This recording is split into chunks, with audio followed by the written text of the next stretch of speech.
October 1992. Darrell walked slowly through a rough part of town on the south side of Chicago, lost in his thoughts. He didn't notice a group of poorly dressed teens watching him from an alley.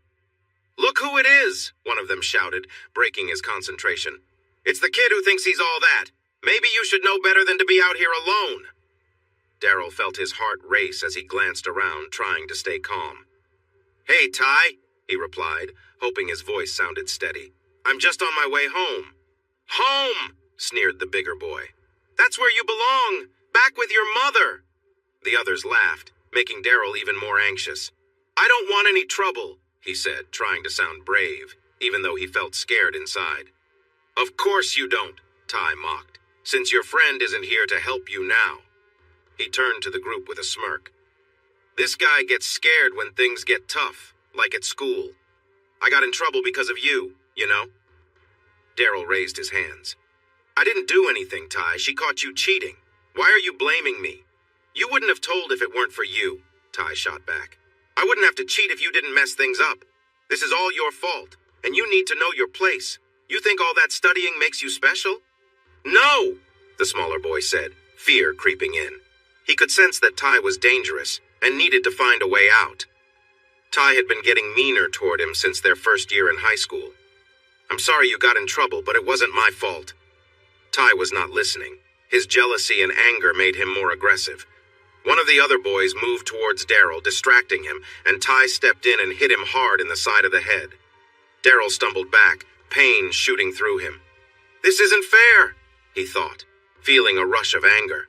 For almost a year he had been picked on, and in a sudden moment he swung back, catching Ty on the jaw. Silence filled the alley as Ty fell back, landing heavily. Darrell quickly looked around, seeing surprise and judgment on the faces of the group. Embarrassed, he glanced down at his own hand, shocked that he had done something so unexpected. By the time he looked back at his opponent, a light glinted off something in Ty's hand. Before he could understand what he saw, a loud noise broke the quiet night. Everything felt like it stopped as he wondered why the other boys were stepping back. "They can't be scared of me," he thought anxiously. He wanted to say something to make things better when he felt something wet on his shirt. Looking down, he was shocked to see a stain on his best shirt. "What will Mom say?" he panicked. He tried to cover the stain, but it seemed to get bigger. It felt warm, but he was getting colder. He barely noticed the sound of footsteps running away as he fell to his knees, pressing his hands to his chest, hoping to stop the bleeding. "Where are you?" he breathed. "I need you." His last thought before he leaned forward was how worried his mom would be if he didn't come home soon. The pain faded as the darkness closed in, and the sound of sirens grew distant.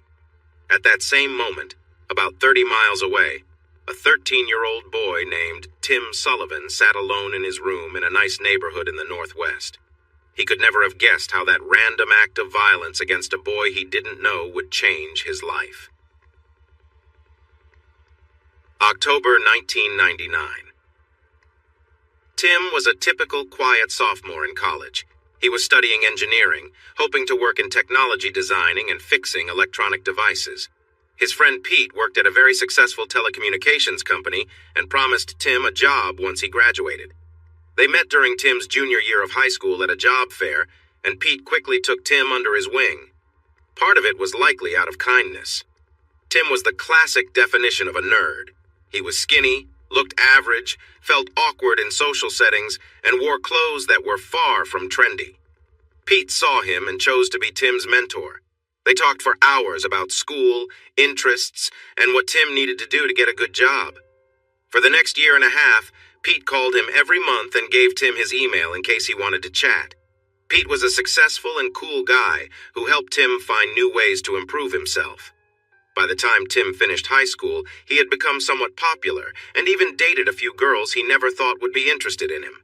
He was still inexperienced, but he thought college might be the right time for new experiences. Tim was fortunate to be accepted into his first choice, the state university known for having one of the best engineering programs in the country. Pete continued to be a great example for Tim, which Tim found very helpful when he realized that college would be more challenging than he had imagined. It wasn't the fun party scene he had expected. The girls at school were attractive, but they mostly paid attention to the popular guys and athletes. Many of the students came from rich backgrounds, making Tim feel a bit out of place. It reminded him of his high school days before his changes. Instead of worrying about dating, which didn't seem likely, he decided to follow Pete's advice and focus on his studies. This approach worked well for him, and he kept a 4.0 average during his first year despite a tough class schedule. During summer break, Pete helped him get a temporary job.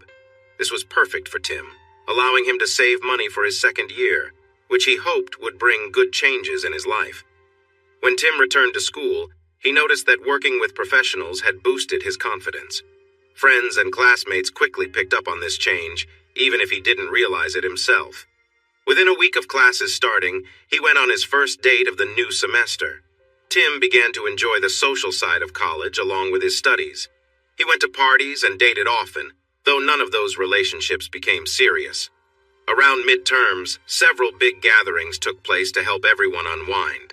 A guy he was tutoring in algebra invited him to one of these parties, promising lots of attractive women and saying he would take care of Tim. Tim agreed to go but reassured his friend that he was fine on his own. The truth was, he had never told anyone he was still a virgin, and he didn't want to be embarrassed by being set up with someone more experienced. Though he wanted to take that step, he felt like waiting for the right moment, and he often thought about whether that was out of hope or fear. The party was wild. As he walked in, the loud music hit him, and people were shouting just to be heard over it. The crowd was a mix of familiar groups from campus. Tim wandered through the house looking for his friend, which was difficult given how many people were there. He turned toward the kitchen, searching for someone he recognized, hoping not to feel out of place. Just then, he spotted her. She had long brown hair, brown eyes, and smooth skin. Her legs seemed to go on forever, and her smile had the cutest dimples. She looked like a model. Tim felt lost before he even took another step. Usually he would be too shy to approach her, too nervous to make any impression. But this time was different. He was so busy looking at her that he walked straight into a wall and knocked himself out. When he came to, everything was blurry. He realized he was in a bathroom, lying in a tub with a towel on his face. When he pulled it away, he was shocked to see it covered in blood. "Don't touch that," a gentle voice said. "You'll get blood on your clothes. I was worried you might need to go to the hospital. I've never seen anyone bleed like that before. You're lucky I'm training to be a nurse." As Tim's vision cleared, he felt a pounding headache. He tried to sit up, but the room started to spin. "Hold on," the voice said. "You should stay still until you're feeling better." He felt a hand gently guide him back down. When he looked up, he was embarrassed to see it was the woman he had been staring at. "Oh no," he said quietly. "What?" she asked, sounding concerned. Nothing," he stammered, wishing he could disappear into the wall.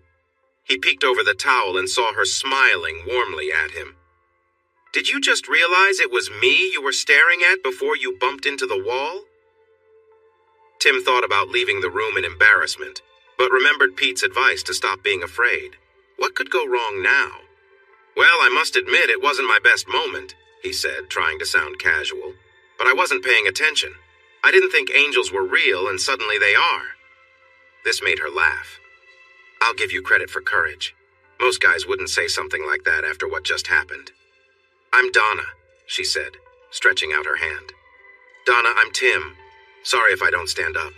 If I try to get up, I might fall again, and I don't want you to call for help." She laughed again, and he took the chance to look at her more closely. She was really beautiful. Her big brown eyes were friendly, and her lips had a slight smile that made her look like she was always up to something fun. Her hair fell gently past her shoulders, framing her face in a simple, carefree way that showed she didn't spend hours getting ready. She looked friendly, kind, and comfortable, as if she didn't need attention from others to feel good about herself. Tim's confidence quickly vanished when he realized he couldn't offer her anything special. He wondered what it was like for her to have so many guys trying to get her attention. The thought made him feel small. He withdrew into his own shell, thinking, how could I possibly impress her? Especially after everything that happened. Then a thought hit him that was almost as uncomfortable as knowing she had helped him when he needed it. "So, how many people know what happened downstairs?" he asked. not really wanting to hear the answer. Donna looked amused, and that made him uneasy. Well, let me see. There's me, the 2 guys who helped carry you upstairs, the 40 people in the room, the rest of the house who came running, and by tomorrow the whole campus will see the pictures they took. Tim groaned at the idea. Thanks for that. Now I feel so much better. Did you learn those comforting skills in class, or are they just a natural talent? Relax, she said with a playful sparkle in her eyes. If you can laugh about it, it will blow over in a week or 2. If not, you might see those pictures on the bulletin board all the way until Christmas. Grasping at the only chance he had, Tim said, I don't suppose you'd think about hanging out with me for a while. Just for moral support, of course, he added quickly, not wanting to seem too needy. She smiled warmly. I suppose it's the least I can do since it's my fault you ended up in this situation. Your fault?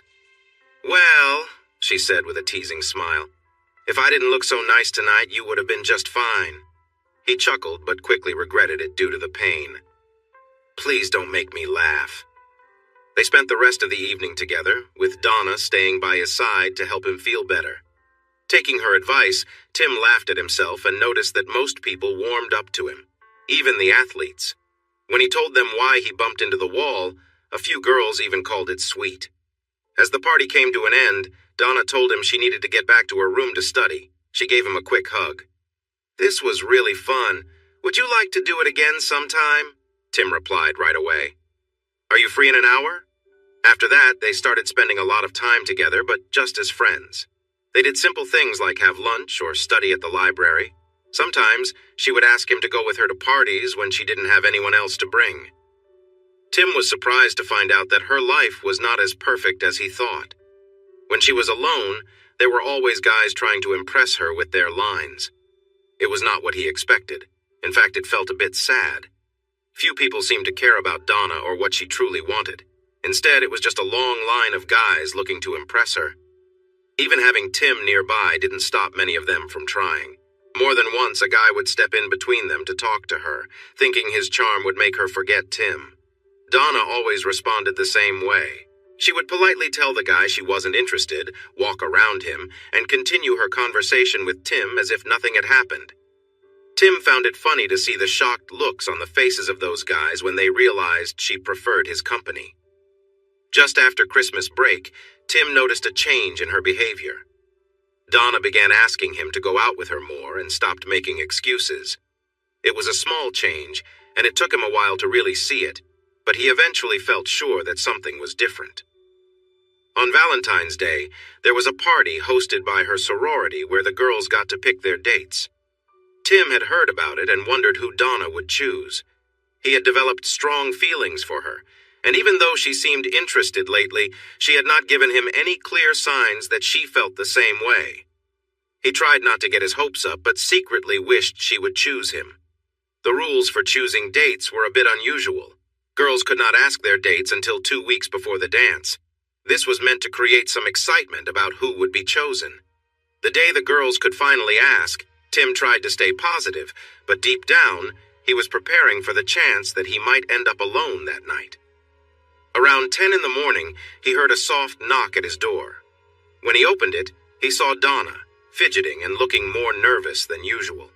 This surprised him because Donna usually seemed confident and in control, likely from all the attention she received from guys. It made her seem out of reach since most men rarely saw her being herself. Tim had many thoughts racing through his mind as he watched her stand there looking a bit nervous. He already guessed why she was there, and he had to hide his trembling hands. "Hi, Tim." She looked at the floor, took a breath, and said, "I wanted to ask if you'd like to go to the Valentine's dance." He didn't think twice. "Of course, I'd love to be your date, Donna," he said, a big smile on his face. He checked his watch and added, "I was just wondering what took you so long." With the tension eased, she playfully stuck her tongue out and they both laughed. Tim felt so relaxed that he leaned in and gave her a quick kiss on the cheek and hugged her. He noticed her tense up, so he pulled back to see if he had done something wrong. She was looking at him differently, almost as if she expected something. Her gaze was captivating. Tim felt warm and leaned in again, this time more slowly. It was as if he was being drawn to her, unable to resist. When their lips touched, it sent a thrill through her. He noticed her lips were soft, and the scent of her perfume overwhelmed him. She leaned closer, and their lips met again.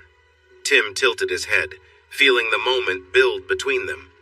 As she moved closer, he felt overwhelmed again, causing him to stumble back against the door. This broke the moment, and she pulled back slightly, looking a bit shy. "Wow," he managed to say. "Yeah, that was surprising," she replied. "I've been wondering if you would ever make a move." Tim looked at her, confused. "Make a move? You've been saying we're just friends. Every time we go out, it's because you don't have a date." She smiled, almost teasing. "Don't you get it, Tim? Sometimes you just need to be brave, just like that." He shook his head, trying to understand.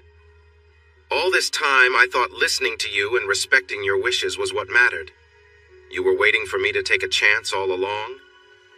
"Well, not exactly," she said.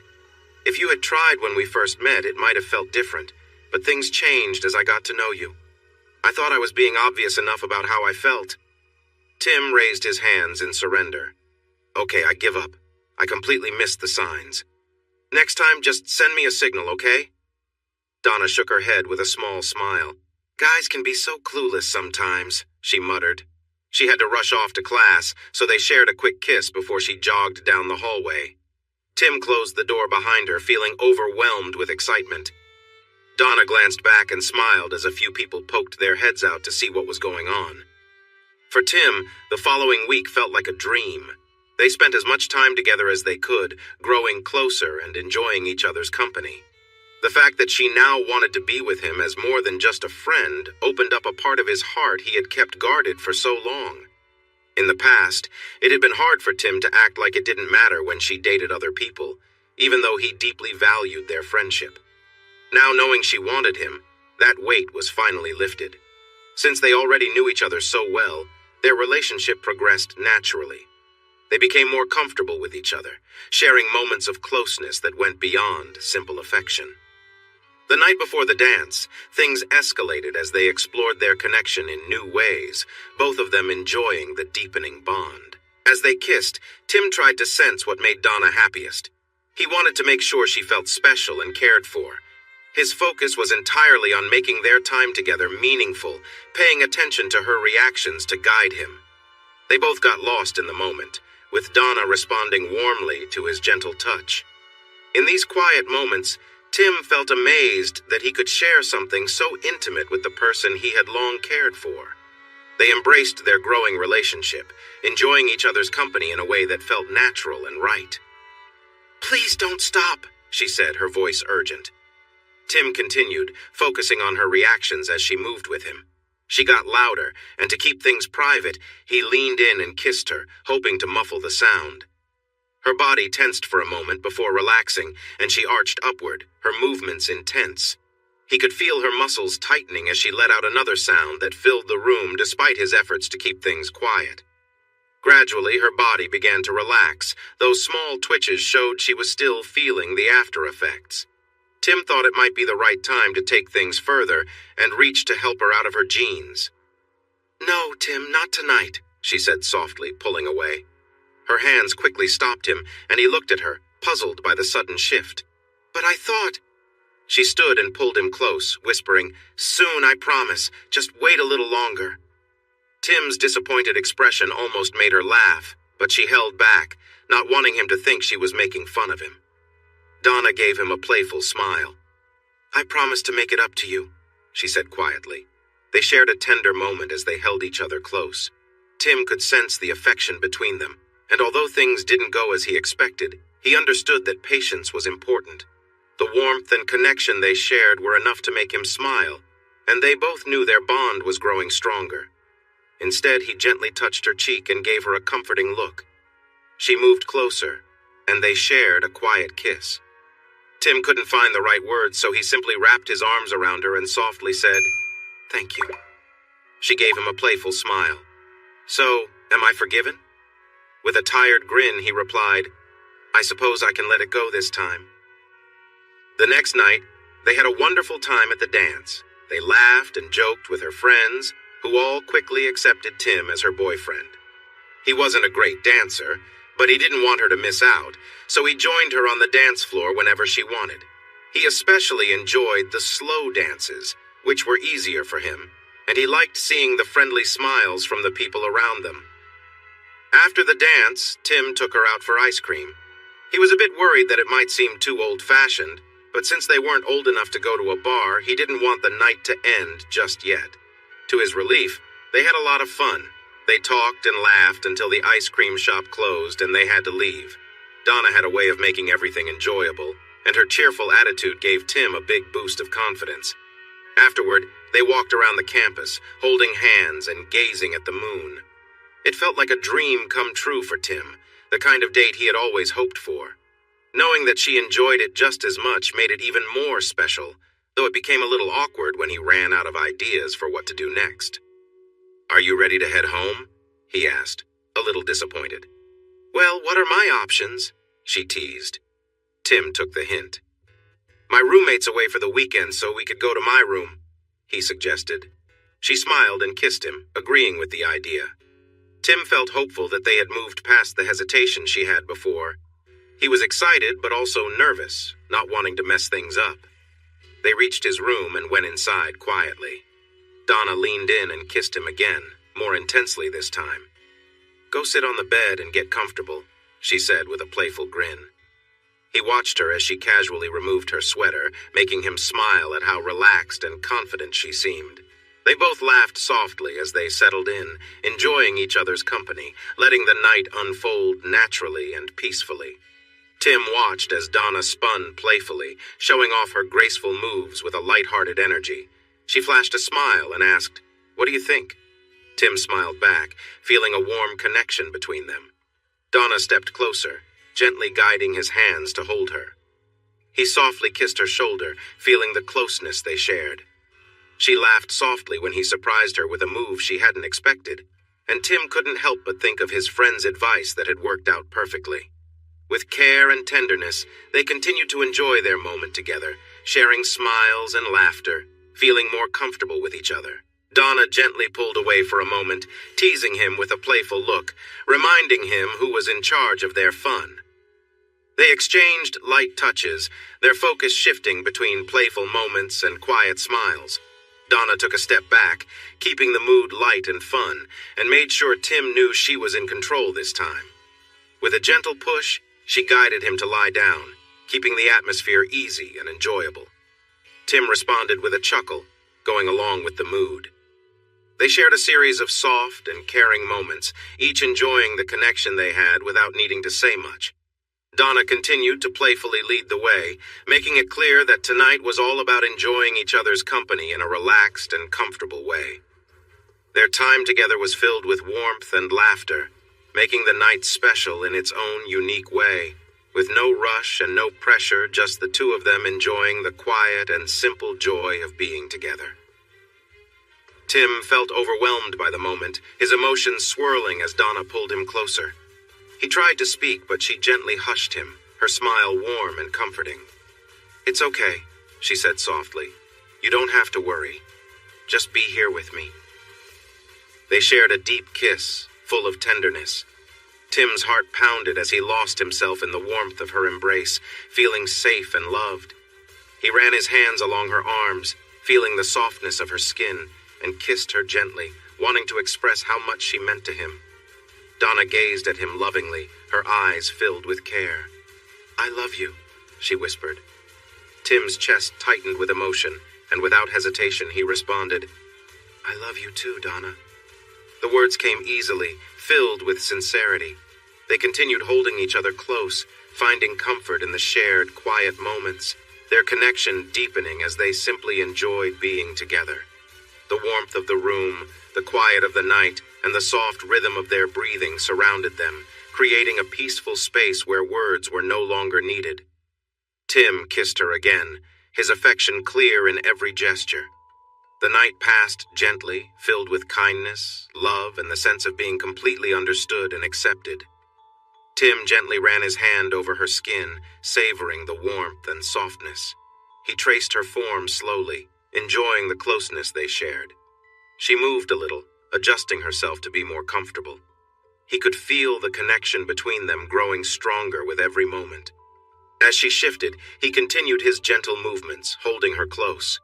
They shared quiet moments of affection, both enjoying the simple act of being together. Tim felt a deep sense of contentment as they lay there, entwined in each other's presence. He kissed her softly, expressing his care without words. The intimacy between them deepened as they exchanged small, meaningful touches. They were lost in the moment, focused only on each other. She responded with warmth, pulling him closer as they shared in the quiet connection. Tim felt a surge of emotion, knowing that their bond was more than just physical. It was the trust and affection that made this moment special. They moved together, gradually finding a comfortable rhythm that felt natural and easy. Neither rushed, and they allowed the tenderness between them to grow. Eventually, she shifted slightly, taking the lead, and Tim smiled at her initiative. They continued to enjoy their time together, fully immersed in the closeness they shared. The room was quiet except for the sound of their breaths, and the sense of peace between them was unmistakable. As they rested afterward, wrapped in each other's arms, Tim couldn't help but feel grateful for the connection they had. It was a moment he knew he would remember for a long time, simple, pure, and filled with warmth. She looked into his eyes and whispered, "I love you." Sitting up, she shifted gently in his lap, moving back and forth. The feelings grew, but he kept himself steady. He held her close, gently touching her. Suddenly, she stopped moving and held his hands against her. "Don't move," she said softly. Then, as if thinking aloud, she added, "Right there." She began to sway her hips a bit, adding a gentle twist. "Yes," she exclaimed, moving her hips in a quick circular motion. He could feel her body shiver, and she tensed up as she experienced a strong moment of joy. Her movements were rhythmic, and he noticed her hands shake with the sensation. She rested on his chest, kissing him sweetly. "That was wonderful. Now I want to feel even closer." Seeing his look of concern, she assured him, "It's okay. I'm careful." This was a request he was happy to fulfill. He gently laid her down, wrapping his arm under her leg to support her. He moved with energy, wanting to share the moment fully. "Yes, just like that," she encouraged him, her touch light on his back. Her words and the connection they shared filled him with excitement. "I'm getting there," he said with a deep breath. She held him tightly, and in a final rush, he felt a wave of happiness. He embraced her fully, feeling their closeness wrap around them like a warm blanket. They kissed deeply as they shared this moment, leaving him feeling complete and fulfilled. "I love you," she said again, looking into his eyes. "I love you too, Donna," he replied softly. The rest of the school year passed quickly. Even though he tried hard, Tim's grades dropped a bit because of all the time they spent together. Donna made it her mission to help him, picking out clothes, introducing him to important people at school, and showing him how to get along with different groups. She had a way of fitting in with everyone. Whether it was a big party or a calm get-together discussing current events, Donna always knew what to say and who to speak with. When summer break came, he felt sad to leave. She was staying at college to work and take a couple of classes, while Tim had to return home and work with Pete again. He planned to visit her a few times, and she would come see him once too, but after spending so much time together, the weeks apart felt long. Tim decided to make good use of his time, so he went back to work with Pete and studied hard to improve his grades. He knew that when school started again, he had to be ready to make the most of it for both himself and their future together.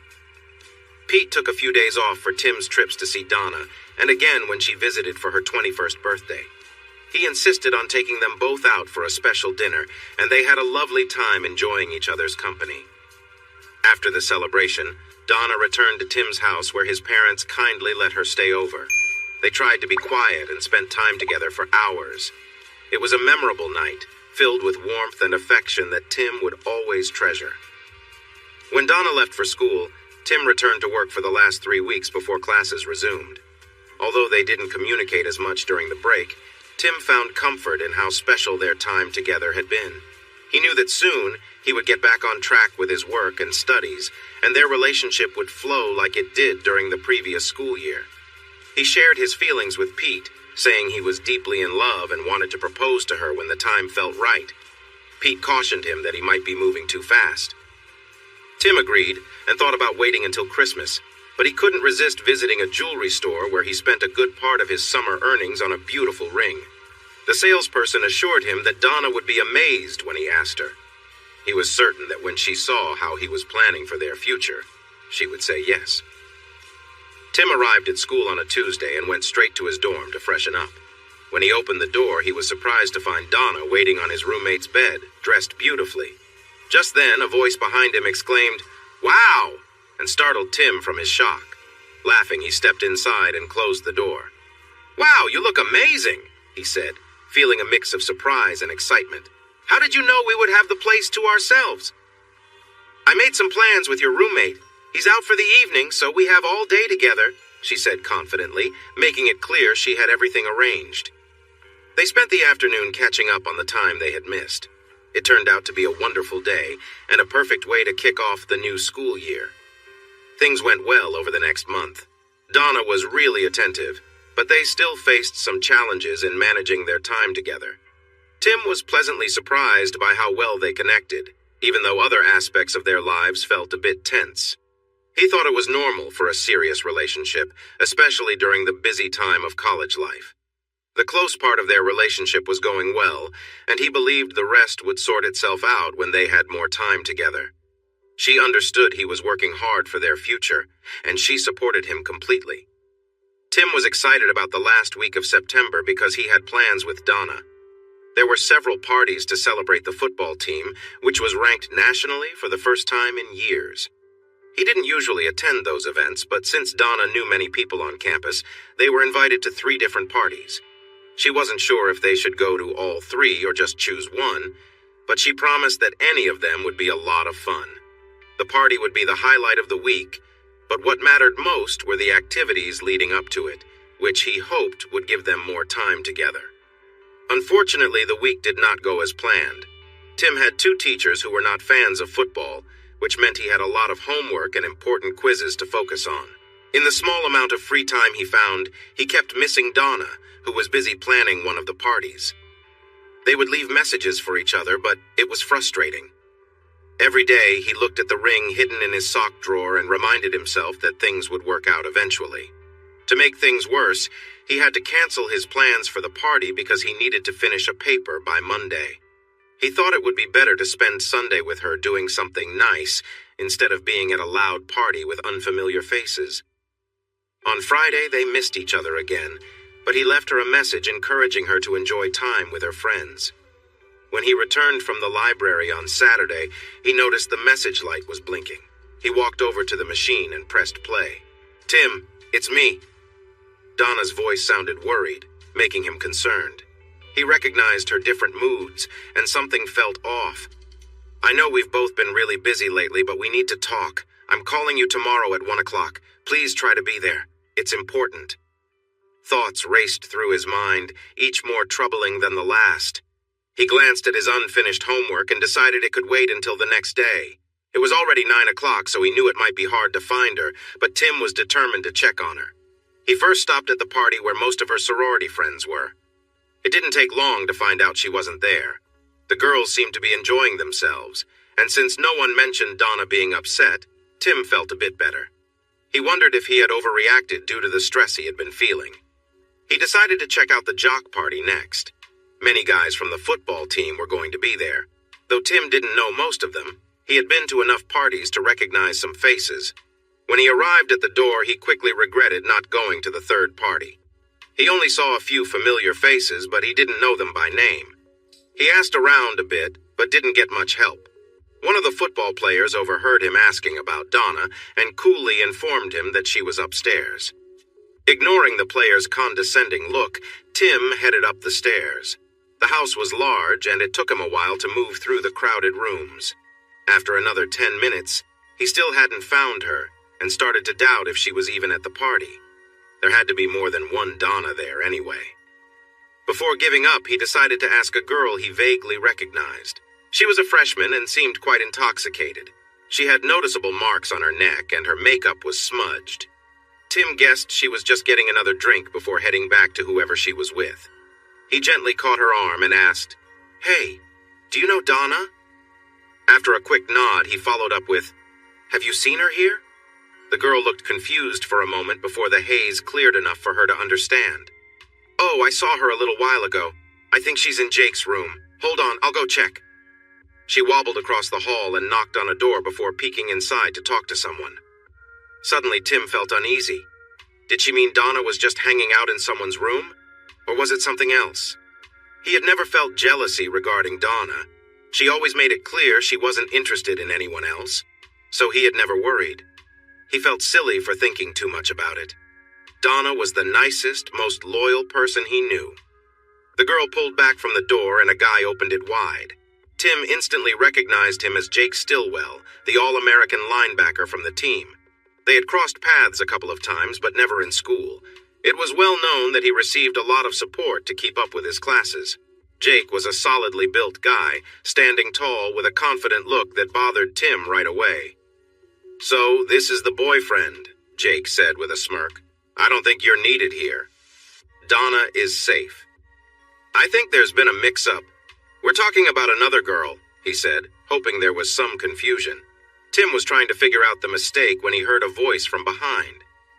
"Jake, have you seen my top?" He stepped back as Donna emerged from the bathroom wearing only his jersey. She paused when she saw him and tears appeared in her eyes. "Tim," she whispered, before she hurried back into the bathroom and shut the door. Tim turned and quickly headed for the stairs, eager to leave before he embarrassed himself further. How could I have been so naive?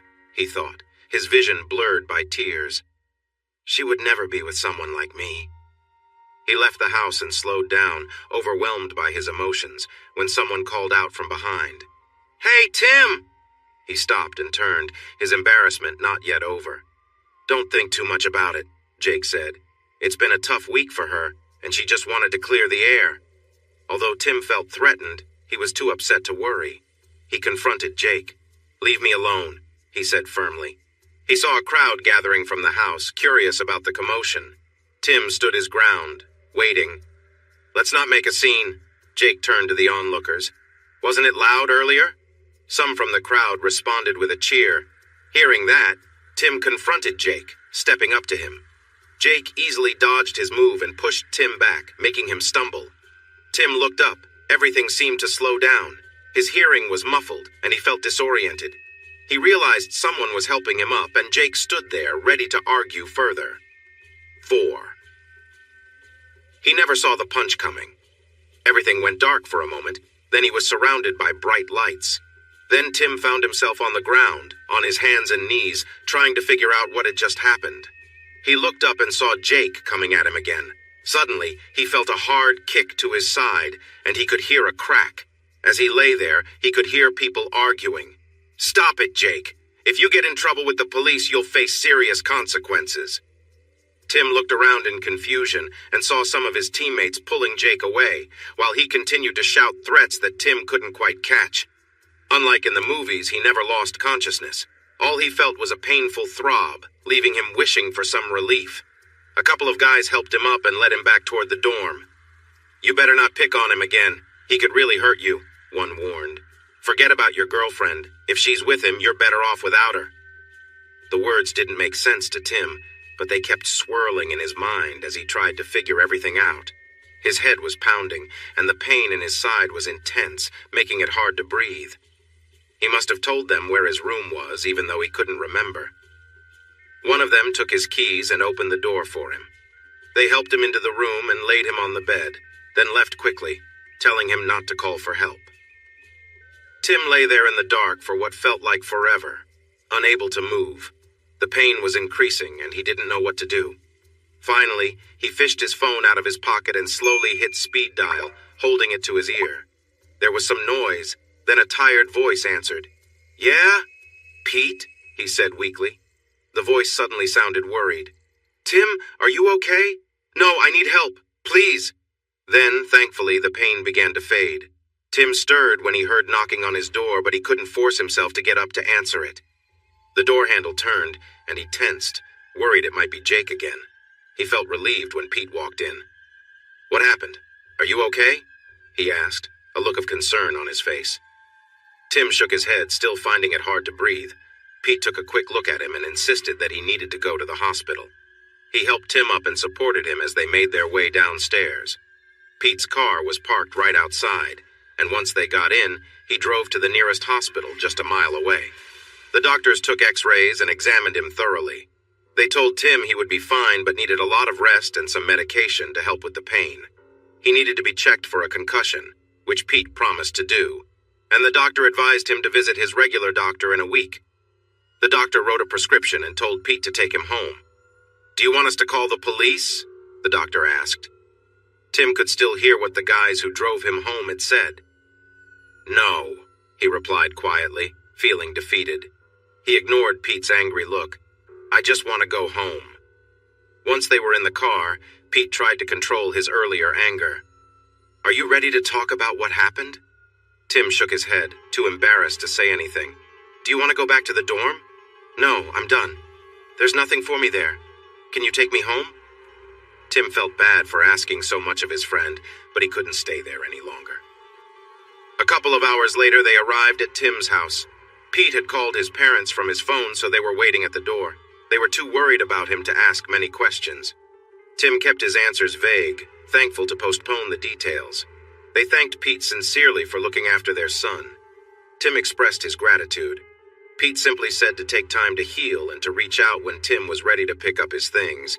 He mentioned he would call some friends at the school to see if he could help. With some luck, Tim's academic path would remain mostly unchanged. After Pete left, Tim accepted another concerned hug from his parents, then slowly went upstairs hoping for some sleep to escape the turmoil in his mind. A week later, Tim decided it was time to get his belongings from school. He thought about Pete's offer for help, but decided he could manage on his own. Even though Jake had tried to provoke him at the party, Tim figured if he had just walked away, nothing else would have happened. He wanted to go to the dorm in the morning so he could pack up while most students were in class. He wasn't sure if anyone knew or cared about what had happened, but he didn't want to find out. Tim's parents had hired a lawyer who planned to contact the university as soon as he got home. They had a hospital report and photos, which the lawyer believed would help him get his tuition refunded. The school certainly wouldn't want any trouble, especially with their star football player involved. The team was working hard for a major bowl opportunity, and the last thing they needed was scandal. Since Tim's car was still at school, he had to take the train. He had a chance to think about everything that could go wrong, especially the possibility of running into Donna. He knew she had called his phone many times because he checked the messages at his parents' house. Tim remembered one time she called the house directly. He wasn't there, but his mom mentioned they spoke briefly. There was a look in her eyes, and Tim guessed it must have been an intense talk. He didn't know what they discussed, but she never called the house again. While at home, he talked briefly with his roommate Andy, letting him know he would be back soon and asking if anyone had come by. Donna had been there a few times, but no one else had visited. The train arrived at the station, leaving Tim with a 5-minute walk to campus. It was cold enough that he had to wear a hooded jacket, which made him feel less noticeable. He wasn't too worried about issues. It was more about the embarrassment of having feelings for someone who could have embarrassed him publicly. His tough experience just added to the memory. Tim promised himself that once he left this place behind, he wouldn't think about it again. He reached the dorm without drawing attention. Sneaking up to his room, he looked down the hallway, then quietly entered. When the door closed, he glanced at the bed and remembered his first day back when Donna surprised him. He recalled every detail of that day, the way she looked, the scent, how she had eagerly been with him. "Stop it," he told himself. It would be difficult enough without thinking about her. Packing everything took about an hour, and he began moving it to the car. Tim was excited to leave as soon as possible. He would spend just over 3 months doing part-time work with Pete, then would go to his mentor's school, which is where Pete had wanted him to go in the first place. He reminded himself never to doubt his friend's advice again. He returned to the room for the last trip. Taking a final look around, he thought about how much his life had changed in just 1 week. He checked the last suitcase and noticed the ring he had bought for Donna. It was lucky that it hadn't been taken. It had remained in a drawer all week, not even locked away. He remembered how happy he'd been to buy it, and all the plans they had made for their future together. "I'm such a fool," he told himself with a sigh.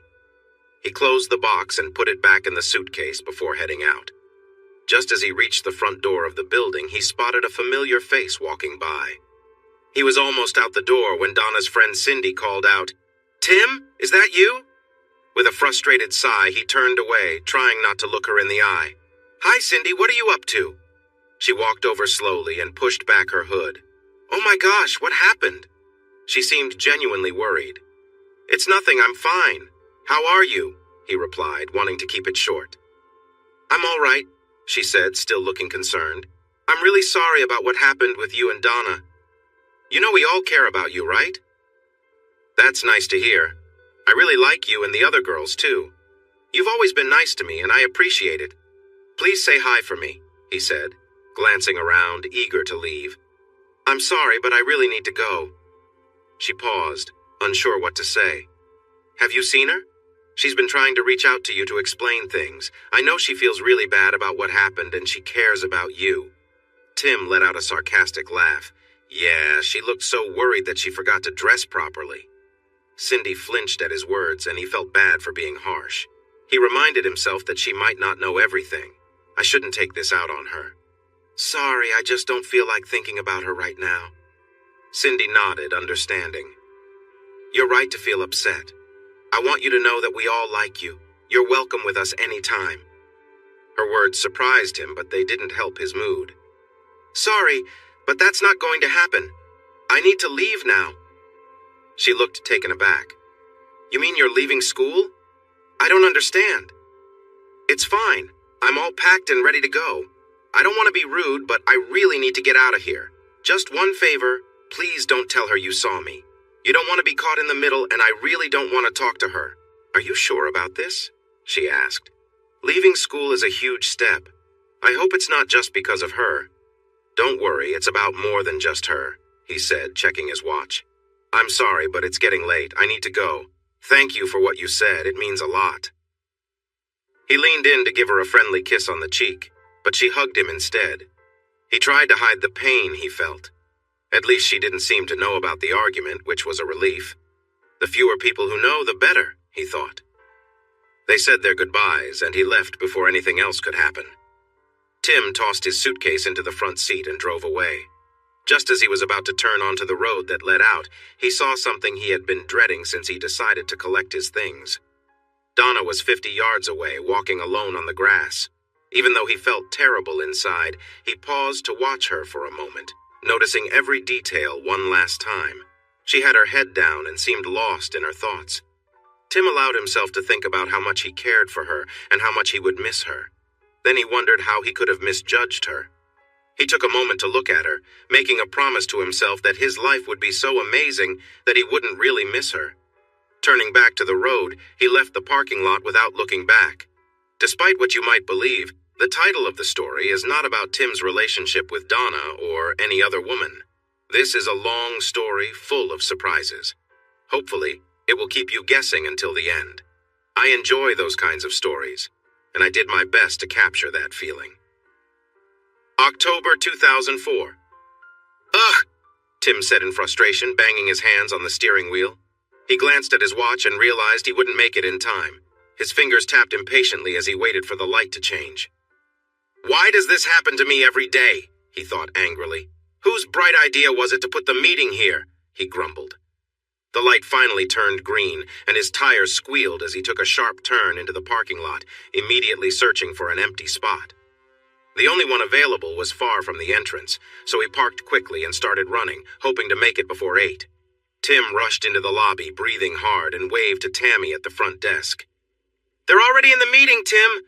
You'd better hurry," she called out, a hint of amusement in her voice. He hurried past, glancing back to see her laughing at his situation. Tim reached the conference room just as Pete began his presentation. "Oh no," he whispered to himself, trying to open the door quietly so he wouldn't be noticed. "Of course he notices when I mess up," Tim thought sadly as he reached for the handle. "This shows the problem we're having with the rail voltage on the new model. Pete said just as Tim slipped into a chair, ignoring the smirks from the others at the table. Without looking at him, Pete said, "Maybe Mr. Sullivan can explain why this issue hasn't been resolved yet, since he so kindly decided to join us this morning." Great, Tim thought. How does he always do that? "Well," Tim said, trying to catch his breath, "I looked over the specs yesterday and saw that we were having trouble with the output from the power supply. We can fix this if we—" He presented the ideas he had gathered over a weekend spent studying every type of power supply the company had made in the last 3 years, hoping to make up for his awkward start to the day. Some of the other engineers shook their heads in disbelief, unable to understand why the young man would spend his weekend looking over specifications and plans. As Tim opened the folder to take out the papers he had prepared at home, he tried not to think about how they were right. When the meeting ended, he approached Pete, feeling uncertain and hoping he wasn't upset. Even though Pete liked Tim, his tardiness could reflect poorly on Pete's leadership, and he didn't want to make his best friend look bad. "Sorry, I was up late working on this and overslept." Pete looked him over and shook his head. "You look terrible. You could have finished this today. Did you even shower this morning?" "It was important to have it ready for the meeting," Tim replied firmly. "And yes, I did shower this morning." With a small grin, he added, "If you want to know, I even used my new cologne. Want to smell it?" Pete threw his head back and laughed loudly, drawing a curious look from his secretary. "Rhonda, can you please make sure this guy gets the rest of his work to my desk?" As Tim turned to leave, Pete added, "And please find him a comb." She tousled Tim's hair playfully, telling him not to mind Pete's teasing. He handed her his completed work and returned to his office to finish up what he could before lunch. Pete planned to take him out to get more details about his weekend. Tim tried to focus on his work. Everything else was just as chaotic as ever. "So, how was Maria?" Pete asked bluntly as they waited for the waitress. Tim shrugged slightly. "She was nice." "Nice?" he exclaimed, sounding surprised. "She looks like a model, has a great job, and is really smart. Trisha said she would be perfect for you." "Nice is all I get? My wife is going to be very upset with you Wednesday night." "Yeah, I'm not looking forward to that," he mumbled, unable to meet his friend's gaze. "There was nothing wrong with her. We just didn't connect. She was way beyond my reach anyway." Pete looked at him like he was about to say something he wouldn't want to hear, but just then the waitress returned. They ordered lunch, and Pete quickly made it clear he wasn't ready to let the topic go. "Tim, this has to change. You work all the time, and you never have any fun. You put all your money into that big house, but you don't do anything with it. It's bigger than mine, and it's just you living there. You don't even seem interested in finding someone to share it with." "I don't understand what you're doing with your life." Tim felt hurt by what Pete said. He didn't want to hear it. "What I do is my choice," he replied sharply. "I love my house. It shows." He paused, unsure if he wanted to share more. "I'm happy with my life. If you don't like how I live, maybe you should stop trying to set me up." Pete leaned back, looking hurt. As soon as Tim saw his face, he regretted his words. "I'm sorry, Pete. That was out of line. Please tell Trisha I'm sorry about the date. I appreciate you thinking of me, but Maria just wasn't a good match." "Well, it seems like none of them are," Pete said with a sigh. He quickly changed the subject. "Okay, let's talk about your idea for the new line." They spent the next hour discussing Tim's idea and how to make it work without disrupting production. The new line had the potential to earn the company a lot of money, and it would help Pete get another promotion. That was great, as he always made sure Tim was well taken care of.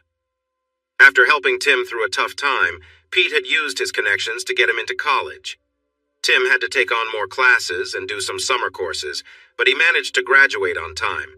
As promised, he left school and landed a good job with Pete's company. It turned out to be a beneficial arrangement because Tim quickly moved up to a supervisory role. Pete was excellent at managing projects and always paired Tim with teams working on important tasks with the latest technology. This made Tim essential to the company, someone everyone relied on in critical situations. Working long hours and bringing projects home wasn't easy, but within 3 years, Tim became the youngest engineer to lead a major project for the company. Tim thought to himself that Pete was right about his ambition. He knew he was pushing himself hard, but how many 25-year-olds owned their own home and car, especially when he achieved it all through his own efforts? Tim didn't like to think about it, but his friend was also likely right about his struggles in love. He felt something was off, but nothing he tried seemed to help. In the end, it didn't matter. Work made him happy, it made sense, and it was getting his life to where he wanted it to be, and for now, that was enough. Still, knowing Pete's wife and the trouble she would cause him, he wasn't looking forward to their weekly dinner. Wednesday night finally came, but Tim was running a bit late from work. He had just enough time to change and tidy up before heading to Pete and Trisha's. Just as he grabbed his coat, the doorbell rang. "She's going to be mad at me," he muttered, rolling his eyes at the interruption. He rushed to the door, expecting a salesperson. But when he opened it, he was shocked. The color seemed to drain from his face as he dropped his coat. Standing in front of him was someone he never thought he would see again. "Donna," he managed to say, feeling like something strange was happening. "Hi, Tim." It took him a moment to gather his thoughts, as if he had just been hit unexpectedly. Everything felt slow and out of focus. "What are you doing here?" he asked, still surprised. She appeared nervous and a bit cautious. "I was hoping we could talk." In a daze, he stepped back and invited her in. She walked into the living room, looking around with interest. Tim bent down to pick up his coat, trying to handle the mix of emotions swirling in him. He couldn't help but notice how beautiful she still was, almost like a vision from a dream. He walked behind her, hoping she wouldn't see how unsteady he felt. "Your house is lovely," she said, genuinely impressed. "Thank you," he replied, still trying to think clearly. Suddenly, an idea struck him. "I was just about to meet some friends. I need to let them know I'll be a bit late." She nodded, but her face showed she was disappointed he meant to leave soon. He turned and went into the kitchen to make a call. "Hello, Tim. Why are you going to be late this time?" Trisha said playfully. "I need to talk to Pete now," he said seriously, ignoring her teasing. Something in his voice must have made her realize he was serious because she quickly called for her husband. "He'll be here soon. Is everything okay?" she asked, worry creeping into her tone. As he tried to explain, Pete grabbed the phone and asked what was wrong. "Donna's here," was all Tim could think to say. There was a pause on the other end. "Hey, are you there?" Tim asked, feeling frustrated. "What should I do?" After a moment, Pete asked, "Did she say why she's here?" "I didn't think to ask," he replied, trying to keep his sarcasm in check. "I haven't seen her in 5 years, and now she just shows up. I'm really confused. I need some time to think. Just be honest with her.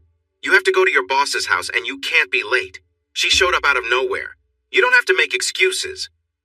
Trisha added, "Make sure to ask her what she wants. If you don't, you'll keep wondering why she's here."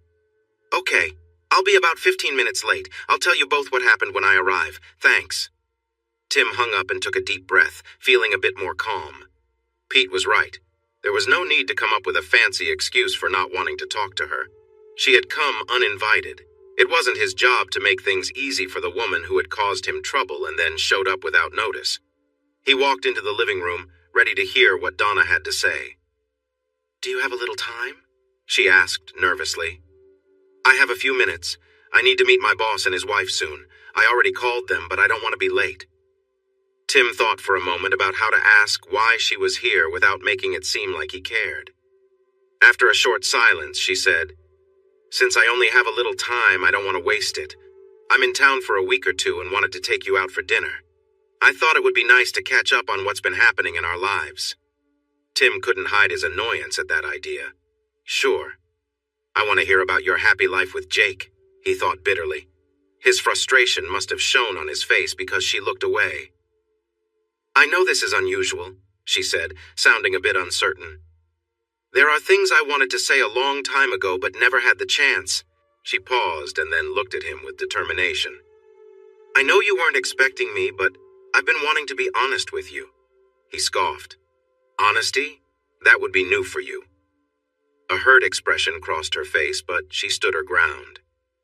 "You have every right to be upset with me, Tim. But I can't leave without giving you a chance to know what really happened. I gave up before, and it was a big mistake. I need to make sure I don't let that happen again." She turned to grab her purse, walked to the door, then paused and faced him with an apologetic look. "Tim, it's really nice to see you again. I'm glad you're doing well. I always believed you would." Tim hesitated for a moment, then decided that Trisha was right. He did want to find out why she was there and what she needed to say. Part of him wished she had never returned because just seeing her was causing him distress. Another part wanted to understand why she had hurt him, especially with someone like Jake. "I'll be busy tomorrow, but I should be free Friday night," he said calmly, trying to hide his feelings. "It might be nice to catch up." Her shoulders relaxed and she looked grateful. "Good. I'll call you Friday to find a time that works for you." They exchanged phone numbers and then Donna walked to the door. As she reached it, she turned. "Thank you, Tim. This means a lot to me." The stress on her face lifted and he saw the old Donna again, young and full of life. She stepped through the doorway and Tim watched her walk to her car, feeling lost once more. "But if she wants to talk, that could be good," Trisha insisted. "Maybe she wants to apologize." Pete looked at his wife with annoyance. "Who cares if she wants to apologize, after what she did?" His voice faded as Trisha shot him a serious look. "Tim," Trisha chose her words carefully, "for years, I've seen you going through life like you were only half there. It hurts because you're a good person. Marie said it looked like you were counting the minutes until your date ended." Tim flinched at the comment, which was close to the truth. You're stuck in the past. Whether it's because Donna hurt you deeply or for another reason, you need to find a way to move forward. Maybe understanding what really happened could help you find peace. Trisha looked at him with warmth that made him blush. "You should do what makes you happy. Pete and I will support you no matter what. But if you ask me, this is your chance to get the answers you didn't have before." Tim gave her a shy smile, feeling some relief. "Well, Pete always says you're right. Maybe I should listen." She smiled and gently kissed his cheek. "You're really a kind man." Tim called Donna when he got home. The conversation was a bit tense, but she seemed thankful to know he still wanted to meet. After hanging up, though, he couldn't shake the feeling that a simple talk couldn't erase what had happened. He struggled with this thought until he finally fell into a restless sleep. By the morning, he decided to show her that he wasn't the same person he used to be. On Friday night, he arrived at the restaurant right at 7. Donna was already seated at a table, trying to look calm. He greeted her warmly and glanced at the menu. They didn't speak much until the waitress took their order. After she walked away, Tim leaned back in his chair, trying to look confident. "Well?" As he watched her, Tim felt strong and sure of himself. He had a good job and a nice life. Even if she was still with Jake, Tim knew Jake wasn't doing as well, so he doubted she was either. When she first saw his house, her shocked face told him she might be a bit jealous, but her reaction surprised him. "Well, what?" she asked, looking puzzled. "I've been waiting for 2 days to find out why you showed up after 5 years. Are you here to say, sorry I messed things up for you?" She looked hurt for a moment, but quickly hid it. "No," she replied simply. Tim paused, thrown off by her unexpected answer. "Tim," she said softly, "what could I say that would change anything? Apologizing won't fix what happened. If I could go back and make things right, I would, but that's not possible." She cleared her throat, as if she had been preparing to say something important. "I want to tell you what really happened and why. You deserve to know, but only if you want to. I hoped we could talk like old friends just for tonight. It would mean a lot to me." Her eyes were earnest as she looked at him. "Later, if you want me to apologize, I will. I'd do anything to ease the hurt I caused you." She looked down. "I promise, saying I regret it is the easy part." Tim sat quietly thinking. What she said made sense, but part of him was still uneasy. Who is she to feel sorry for me? He thought angrily. "Fine," he said sharply. "If you want to talk, I have questions. You're here alone. Where's Jake?" "I left him a long time ago," she replied quickly, looking at her hands. "So he breaks up with you and now you want to see what I'm up to? Is that the reason you're here?" Donna raised her eyes to his. "Tim, I would never do that." Ignoring his skeptical look, she continued, "I left him a few months after it started. I know it's hard for you to believe, but I didn't come here to justify my choices." Tim shook his head. He suddenly realized dinner was a bad idea. This encounter was not what he expected, and it felt like she was trying to make him feel better. The only good part was that her relationship with Jake had ended, but even that didn't help, since it reminded him she had hurt him for a short-term fling, he thought bitterly. Tim felt his anger rising. There were many feelings he had kept inside for years, afraid to share them with anyone. He could feel his anger bubbling up, making him want to respond to the hurt he felt. "So let me understand this," he said. "You expect me to believe the woman who has been unfaithful to me for who knows how long?" She shook her head and looked around at the other tables. "It wasn't like that, Tim." She glanced at the people nearby. "This isn't the right place for this conversation. I wanted to talk afterward, somewhere private." "You mean I have to talk to you again?" He took a bit of satisfaction in seeing her hurt expression. "Fine. We won't discuss what happened with Jake. Let's change the subject. How many times were you unfaithful to me while we were together? I'm surprised at how well you convinced me you were a caring girlfriend. You really should have chosen a different career." "There was no one else," she said quietly. "Okay, I'll take your word for it, given your history of honesty. But when you decided to be with someone else, why didn't you just tell me? Why let me make a fool of myself?" he shot back. "Unless that was your plan, to make me think we had something special just to laugh with your new friends." "Jake had many qualities, but being better than you was not one of them," she said, her gaze dropping. "I meant to tell you when it happened, but you were always busy. Everything just went wrong." "So it's my fault you couldn't behave?" Tim asked bitterly. "No, it's not like that. I take responsibility," she said, looking deeply into his eyes. "I just didn't know how to discuss it with you. I felt terrible about what happened. Yeah, I really got that feeling when you walked out of his bathroom asking about your clothes. You sounded so unhappy." Tim usually kept his feelings to himself, not wanting to share what he truly thought. But since he didn't get the closure he wanted, he decided to unleash his anger on her. He let out 5 years' worth of doubt and frustration without caring how she felt. By the time their dinner arrived, Tim had spent his anger and just wanted to leave. He told the waitress to pack his food to go. She looked at him oddly, then headed to the kitchen. He stood up and grabbed his jacket. "Thanks for dinner, Donna. You were right. This was really helpful. I do feel a bit better." He noticed her struggling to hold it together and then turned to take his food from the waitress before leaving. Instead of going home, he drove to the store nearby to get some aspirin for the headache that was starting to build. The excitement from the recent confrontation was fading, leaving him tired and unsure about how he should feel. As he drove home, he noticed a park by the road. One lonely car sat under a streetlight, catching his eye.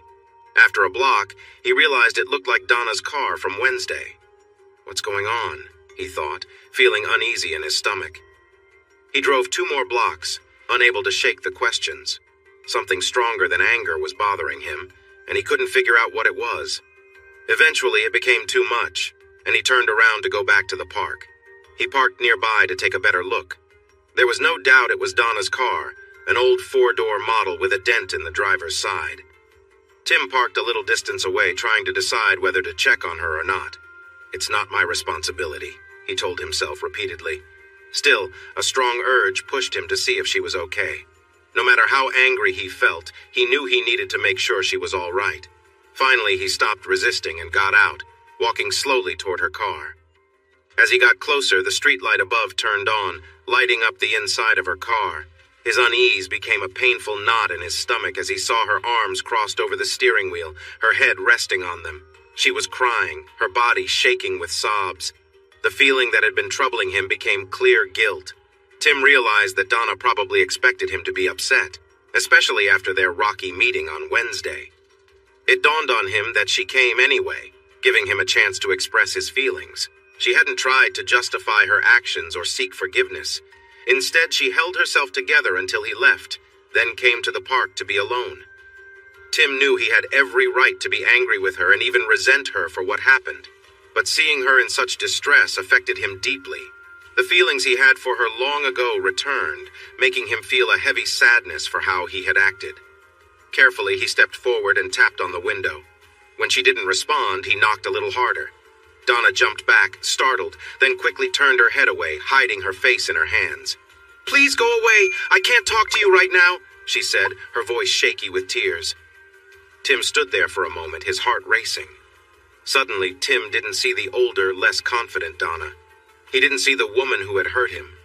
Instead, he saw the girl who had been his best friend in college, his first love, and part of many happy memories. His desire to win the argument vanished, and all he wanted was to find a way to fix his mistakes. Noticing that she had left the door unlocked, he reached for the handle and pulled it open. Donna turned and saw Tim coming in. She tried to move away across the seat. He gently placed a hand on her arm to show he truly cared. "Come here," he said softly. Carefully, she let him pull her closer, then let herself be guided out of the car. Without thinking, he wrapped both arms around her and held her tightly. At first, she seemed hesitant, but soon rested her head against his shoulder. Tim felt her body tremble as she let go of her emotions. She pressed against him, allowing the years of bottled-up feelings to flow out. Tim was surprised by the emotions he felt and found the embrace uncomfortable. His feelings were whirling inside him. Yet, he couldn't pull away. All he could think about was how fragile and lost she looked, and he felt responsible for that. "I'm so sorry for everything," she cried. "I just can't explain." Her words trailed off as she continued to cry against him. "It's okay. Just let it out," he said gently, wanting to make up for his earlier behavior. He spoke softly while stroking her hair and holding her close. She leaned into him, fitting against him just like he remembered from years ago. It felt natural to hold her again for the first time in a long while. "Don't do this," he thought wildly, trying to remind himself not to respond to her closeness. The person you remember is just a memory. You might not know her anymore. After a while, her sobs quieted and her breathing steadied. She pulled back and looked into his eyes. "Thank you," she said, wiping her face with her sleeve. She turned away to gather herself. "You didn't have to do that. I promised I wouldn't break down in front of you." "Why not?" he asked, confused. "Because it's not fair to you. I came to talk just to be honest about everything. I didn't want to make you feel sorry for me." Tim sat on the hood of her car and patted the space next to him. She joined him. "I'm sorry, Donna. I was not nice to you tonight. What you said surprised me. The truth is, I do think about what happened, but it's complicated for me. I was really angry with you for a long time. The truth is, I still am." "You have every right to feel that way," she said softly. "If things were different, I wouldn't know if I would want to talk to you again." Tim sighed. It was clear this was going to be complicated for both of them. "How about this? We forget about the restaurant. You can follow me to my house, we can heat up this nice dinner you brought, and catch up like old friends who haven't seen each other in a long time. No more talking about bad stuff. What do you think?" Donna looked surprised but thankful. "I think you are full of surprises. I would love the chance to spend some time catching up before." She took his hand and squeezed it gently. "I know this is hard for you. It is for me too. I want you to know how much I appreciate your kindness. I don't feel like I deserve it." Now, he replied gently. "We agreed. No more talk about tough things." She smiled, looking a bit shy, and then got back into her car. Tim jogged back to his car and drove out of the parking lot. As he turned onto the street, he felt a sense of relief. Unlike the confused happiness at the restaurant, this feeling was clear and genuine. Handling the situation this way made him feel strong and in control. He felt more in charge of his life than he could remember. Donna followed him home, where they enjoyed dinner together. They talked late into the night, sharing stories from their college days and laughing freely. Tim carefully guided the conversation away from sensitive topics, noticing her hesitance to lead. He felt a bit uneasy seeing how unsure she had become, but he knew they would address it later. When their conversation slowed down and he noticed her yawn, Tim decided it was time to wrap things up. "You look really tired, Donna. We don't have to rush everything. Why don't you get some rest?" "That might be a good idea," she agreed. "Could I have some coffee? I need a little boost before I drive home."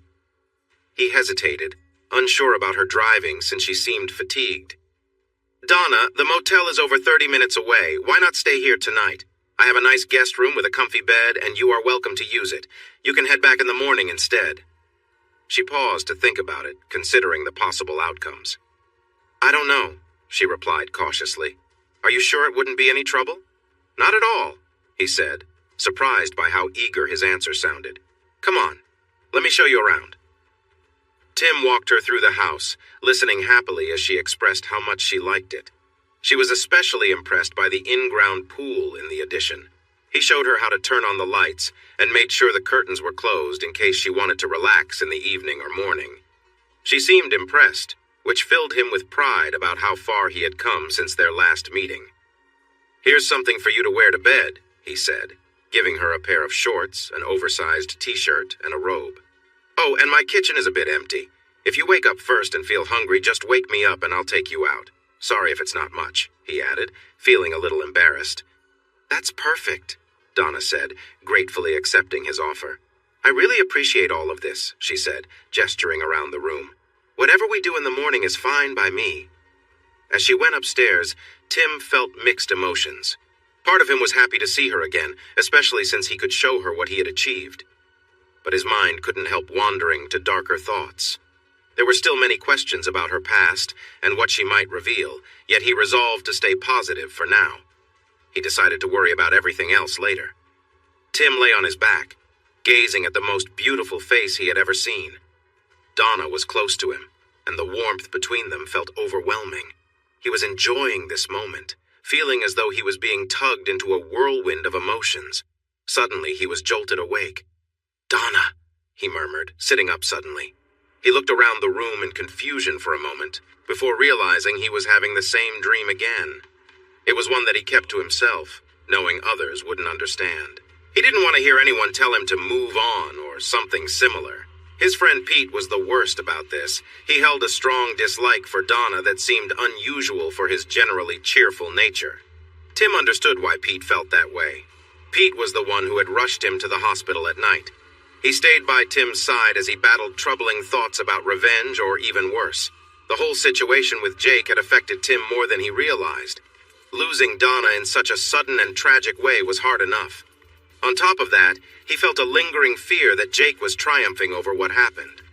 Until that moment in the parking lot, Tim thought Donna might have been laughing with Jake. Now, he was uncertain. Shaking his head, Tim tried to dismiss these worries. The dream left him feeling hot and disoriented. He needed a drink to relax, so he got out of bed and put on some sweats. When he opened the door, he noticed Donna was going down the stairs. He quickly stepped back inside to give himself a moment to calm down. That dream always left him feeling a bit flustered, and he didn't want to run into her just then. After taking a minute to regain his composure, he made his way to the kitchen. To his surprise, she wasn't there. He reached into the fridge for a drink when he heard a sound from the pool house. Curious, he walked over to the door, turned the handle, and opened it just a crack. The lights were low, but he could see Donna moving a chair closer to the edge of the pool. She had a drink in her hand and was wearing the robe he had lent her. He watched as she loosened the tie of her robe, letting it fall open slightly. She then took it off her shoulders and set it down on the chair. Tim wanted to respect her privacy, but he couldn't look away. It was the first time he had seen someone swimming freely, and it was the woman he had been thinking about just moments before. She turned to give him a clear view of herself. She looked as beautiful as he remembered from their college days. Her figure was just as he recalled, and his mind wandered back to happier times they shared before everything changed. Shaking his head, he closed the door and leaned against the wall. "Don't think too much," he told himself. "Just memories." He trudged back upstairs, feeling more mixed up than ever. The next morning, Tim woke up feeling refreshed. When he glanced at the clock, he was shocked to see it was already past 10, which was unusual for him. He quickly dressed and went into the hallway, wondering if Donna had already left. As he reached the stairs, he caught the pleasant smell of breakfast cooking. As he entered the kitchen, there was Donna in the clothes he had set out for her, cooking bacon and eggs at the stove. "Good morning. I thought I might have to bring you breakfast in bed," she said cheerfully. She turned and took fresh biscuits out of the oven, making Tim feel a bit awkward. "Wow, this is a nice surprise," he teased. "Where did you find food in this house?" She gave him a playful frown. "I didn't. When I woke up, I realized I could have dry cereal or wake you. It sounded like you were fast asleep, so I ran to the store around the corner and got a few things. Hope you don't mind." she said with a hint of apology, wishing he would appreciate her effort. Mind? Not at all. He smiled. I told you to make yourself at home. It's been 2 years since I had a real breakfast here. This is wonderful. Please enjoy yourself. Donna giggled and returned to her cooking. The warm sound filled the kitchen, and Tim realized sadly that he hadn't heard that kind of laughter in a long time. He offered to help, but she insisted on doing everything herself, saying she wanted to repay his kindness. Sitting at the table, they chatted comfortably while she finished. Donna shyly shared stories about her midnight swim and how much fun she had. Tim pretended to be surprised, but his thoughts wandered, making it hard to focus. After they finished breakfast, she went back to her motel for a fresh outfit. While she was gone, Tim thought a lot about the different feelings swirling inside him. He was trying not to think about her like they used to. It felt like ages ago. Remembering those times only made everything more confusing, especially with the serious conversation they were going to have when she returned. Still, it was hard to forget the image of her upset in the car. Another part of him felt hurt and angry, even after all this time. Tim tried not to give in to those feelings, not wanting to repeat the argument they had at the restaurant. He knew that taking it out on her wouldn't make him feel better in the long run. More than anything, he wished he could be the carefree kid he once was instead of the lonely man who spent weekends by himself. He wondered if that happy kid still existed. Donna returned around 3 o'clock. Tim opened the door and felt a sudden urge to avoid the whole conversation. Unlike the night she first arrived or at dinner, Donna had dressed casually in faded jeans and a sweater, her hair pulled back in a ponytail, with just enough makeup to highlight her natural beauty. It was just as he remembered her, those moments he cherished in his mind. This made what he had to say next even more difficult. Donna, I think we should talk about what happened, he said, trying to sound confident. He watched her closely, but she only nodded. They settled onto the couch next to each other. Where do I begin? She sighed. To answer your question from last night, I need you to know there was never anyone else. Jake was the only one, and it only happened that week. Once we were together, I knew I shouldn't have asked you to take me back. I realized I had let you down, and what we had was over. She struggled to look at him, but took a deep breath and forced herself to meet his gaze. It started during the summer break when you were working and I was at school taking classes and working part-time at the hospital. I ran into Jake after his football practice. We had met a few times before, but we never really talked. He offered to take me to lunch. I thought it was okay, so I said yes. We spent a long time talking about ourselves and how stressed we felt with school. He never acted like he wanted anything more than friendship, and I made sure to say how happy we were together so he wouldn't misunderstand. Donna's pained look was hard for Tim to ignore. We met a few times a week over the summer for lunch so we wouldn't eat alone. It was always in public and I saw him as just a friend. After a while, I started sharing some worries I had about our relationship. Tim's expression showed how frustrated he was, and Donna looked away from his intense gaze. She went on, her voice shaking. I realize now how naive I was. I thought talking to someone would help me sort things out. My friends were away for the summer, and it felt like we could connect over shared experiences. She looked down, fiddling with a loose thread on her jeans. I should have been more careful. Donna lifted her eyes to Tim again. When school started, I was so eager to see you that I paid your roommate to leave for the day so we could have some time alone. That afternoon felt so special, and I thought it would be what we needed. After that, I tried really hard to make everything better. The truth is, I was trying to fix my own worries. Even though he wanted to be patient, Tim found it hard not to interrupt her. Why not just talk to me? He asked. I didn't talk to you because I felt foolish, she said, sounding upset. She noticed his confused expression and quickly continued. I wasn't sure if my worries were real or if I was just being silly. Part of me did not want to admit I was confused. I think I was scared that if we talked, I might find out something I didn't want to face. She looked away and wiped a tear from her cheek. What do you mean, something you didn't want to face? He asked. She shrugged. I don't know. Maybe it was that we were growing apart, or that I had doubts about our relationship. I worried that I was seeing problems that weren't really there. This was your first serious relationship. Could we really be happy forever? I just didn't know. If I had spoken to you, maybe things would have been different. Instead, I turned to Jake and... She paused to collect her thoughts. Tim, I need you to believe me on one thing, she said, looking directly into his eyes. I honestly never thought things would end up like this.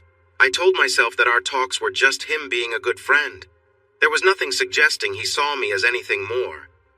Tim felt uncertain about her words because they surprised him. But he remembered what Jake had said about her outside the frat house, and he knew that if Jake acted the way she described, it was definitely not true feelings. The man just wasn't capable of that kind of connection. Donna took a deep breath and continued. The week everything changed. My friend Cindy and I got a job working at a party the football team was having. It felt like a lucky chance that just came to us. I had lost my job at the hospital, so I really needed the money. We were there every day that week, planning and decorating. Jake and I hadn't talked much since school started, but we kept in touch. That week he was there every day, helping us and chatting. I didn't see it coming, but being around him so much made things feel different between us. It was more than just friendship. She looked down, guilt clear on her face. On Thursday night, he helped us and talked with me for a long time. When it was time to go, he asked me to stay a bit longer to talk about something personal. Cindy seemed worried and tried to convince me to leave, but he insisted I stay. I kept telling myself that nothing had changed, so there was no reason to go. I wish I could explain why I stayed, but truthfully, I just don't know. Whether I let him trick me, tricked myself, or felt a bit flattered that he was interested, I've pondered this for 5 years and still have no good answers. She paused, noticing the troubled look on Tim's face, but felt he needed to hear the rest. Go on, he said quietly. Let's just finish this. She took a deep breath. He offered me some drinks and shared his problems with me. Somehow I ended up in his room. He charmed me. I take full responsibility. It was my choice to be there. He seemed to know how to say just the right things to keep me confused. Now I realize he was just using me the whole time. I left that place knowing I had ruined what we had, knowing you could never forgive me. It was a mess in my mind because I didn't even understand why I chose to do it. I had been talking to him because of my feelings for you, and then I turned around and betrayed you. It was terrible. She looked down, unable to hold Tim's pained gaze. I skipped class and stayed home on Friday, trying to figure out what happened and how to tell you. All I could do was sit in bed, hating myself. On Saturday, I promised I would tell you no matter what. I didn't want there to be any chance you would hear it from someone else. I got your message saying you would be out studying, so I went to the library but couldn't find you. I went back to your room, but neither you nor your roommate was there. In the end, I went to my room and left you a message. Then I just waited to see if you would call back. That's when Jake showed up and wouldn't leave without me. He insisted I needed to be at the event because of all the work I had done on the house. I didn't want to go, but he wouldn't take no for an answer and made a fuss. I was scared someone would find out what I had done, so I gave in. Donna's face shifted from sadness to frustration. When I got there, he showed me off, praising my work. Everyone was being nice and making me feel special. He made sure I always had a drink. After some time, he kept pushing me to join him in a private space. He didn't stop until he got his way once more.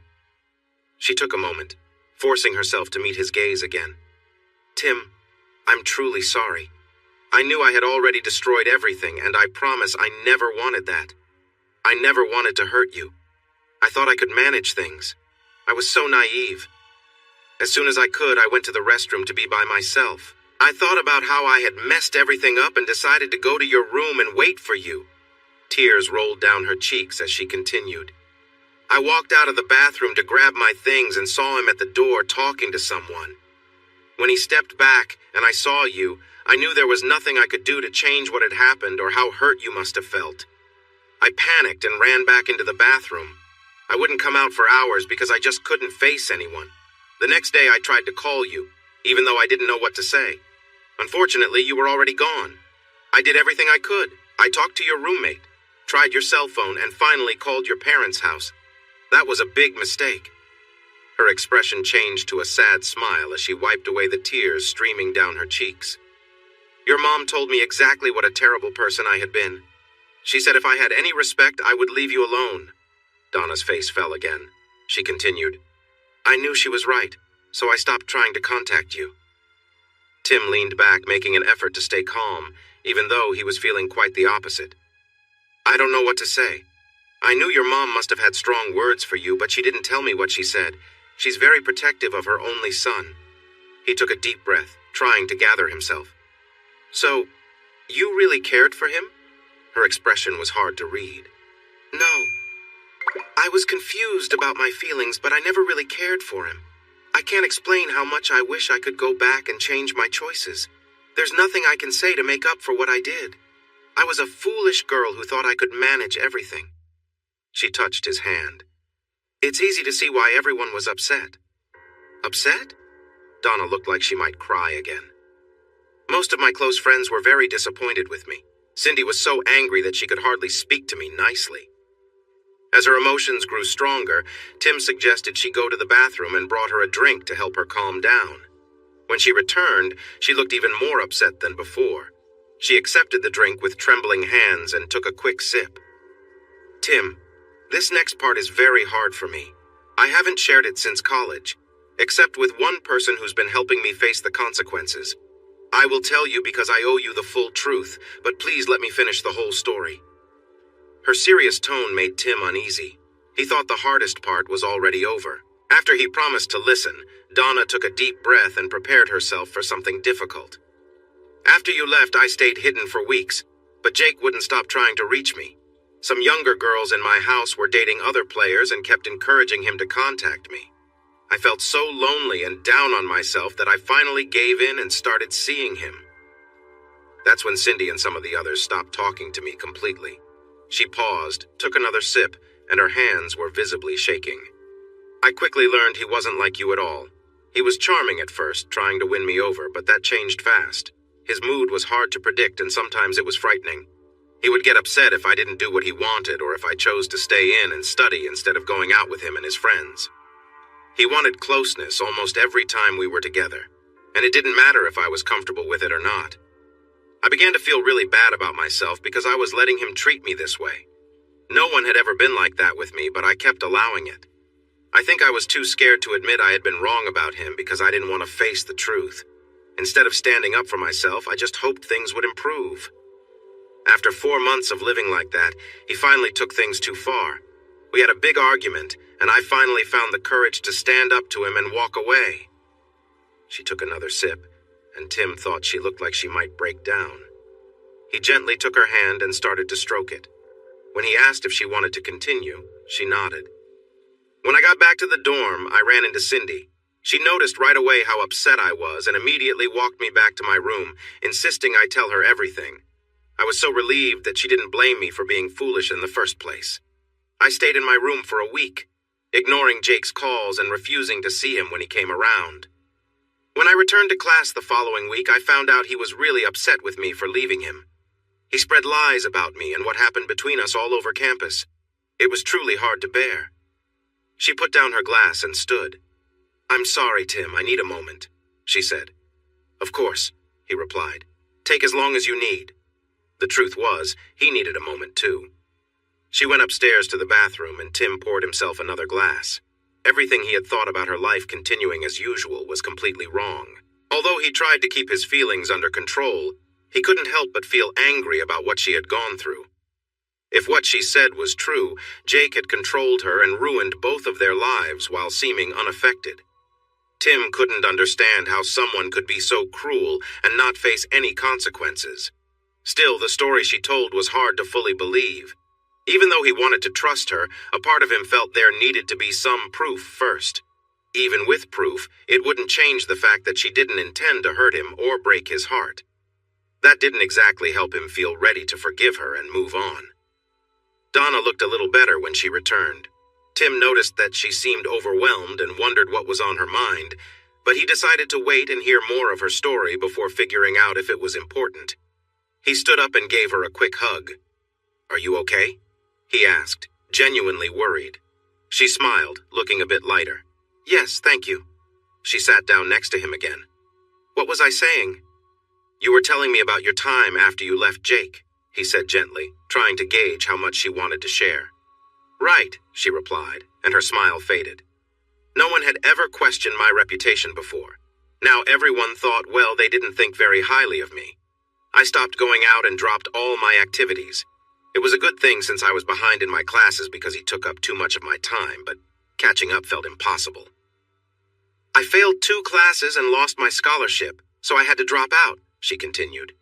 She finished her drink and offered him a sad smile. I couldn't have turned my life upside down more if I tried.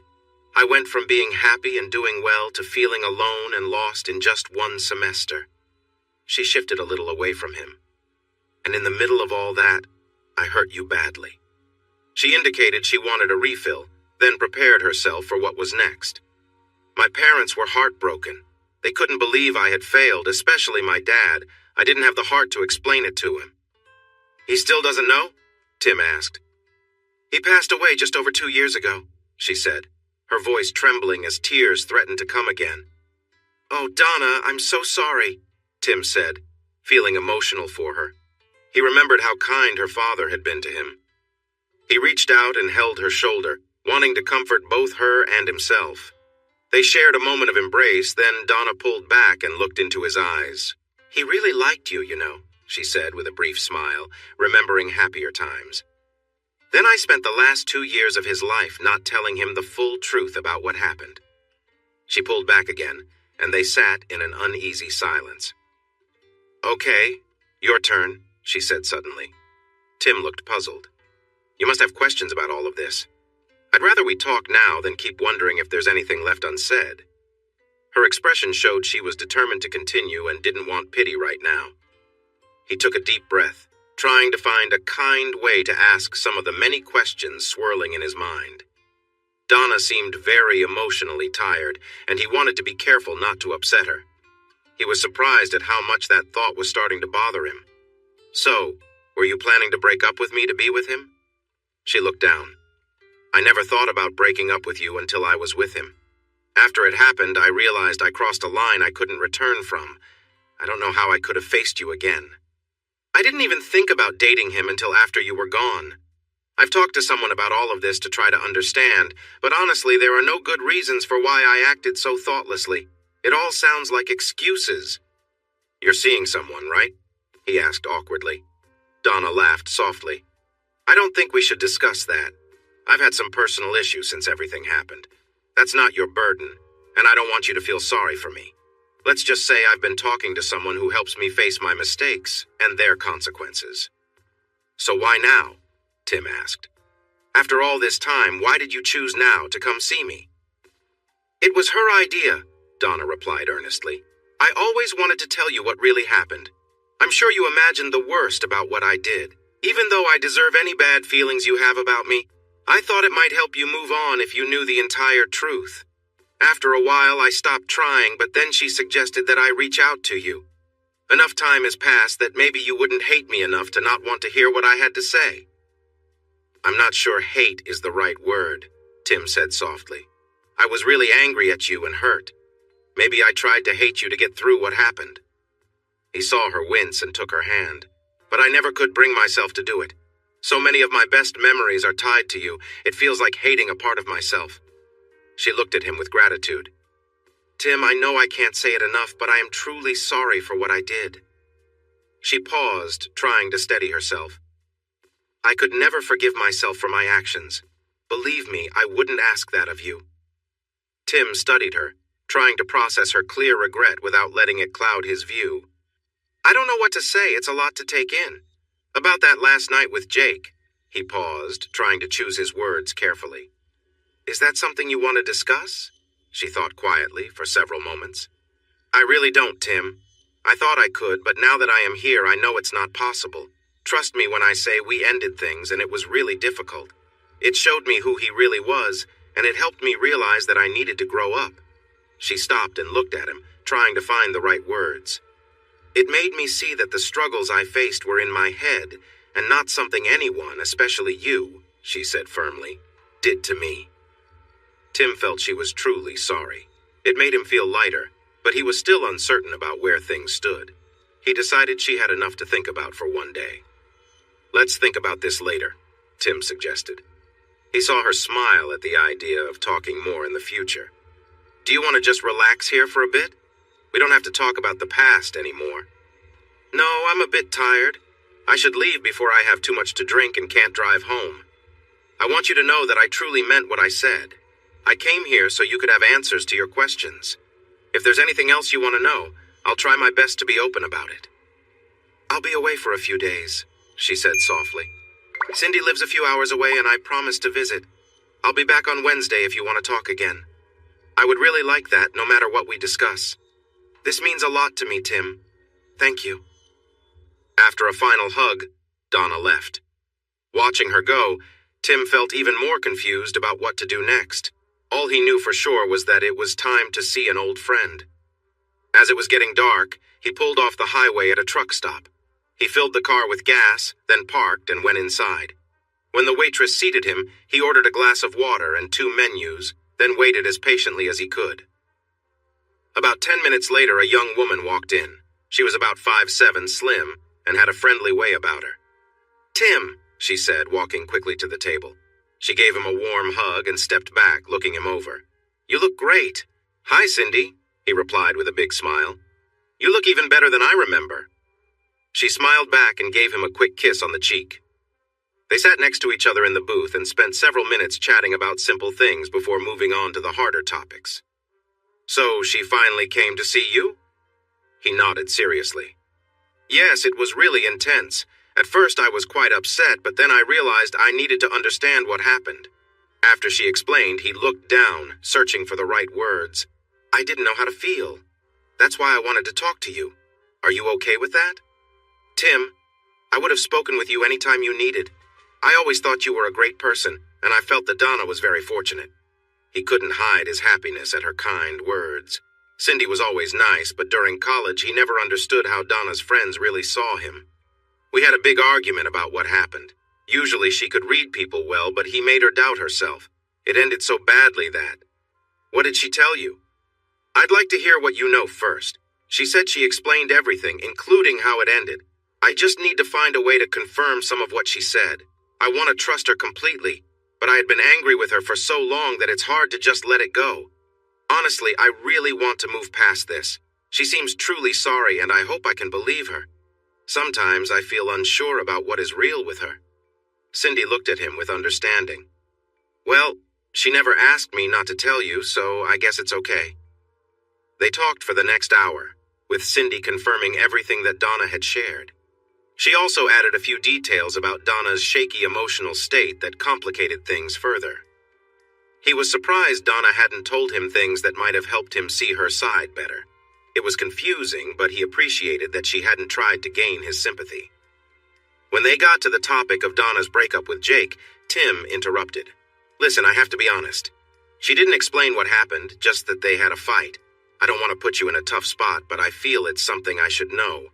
I can't explain it, but even though I believe her, I still feel like she isn't telling me everything." "She isn't," Cindy said with sharpness. "And for good reasons. I'll tell you, but please don't tell her I did. I think she should share it with you, but I doubt she can, and it might be better if you don't ask." Tim leaned in, trying to hide his eagerness, though his curiosity was obvious. Jake kept pressuring her to do things she wasn't comfortable with. She wasn't like that before, but he wanted her to dress a certain way at parties and drink more than she wanted. He showed her off to his friends like she was a trophy. One night he got her to drink too much and took her to his room. While they were there, one of his friends came in without her knowing. He undressed and tried to join them without saying anything to her. She panicked, and Jake tried to hold her down. Finally, she kicked back and hit the guy behind her. Then she warned Jake that if he didn't let her go, she'd fight back hard. Cindy's face showed anger. That finally frightened him enough to let her go. She grabbed her clothes and ran out of the house without getting dressed. Almost everyone noticed her. Later, Jake told everyone that she had invited 2 people to join her and asked for more volunteers next time.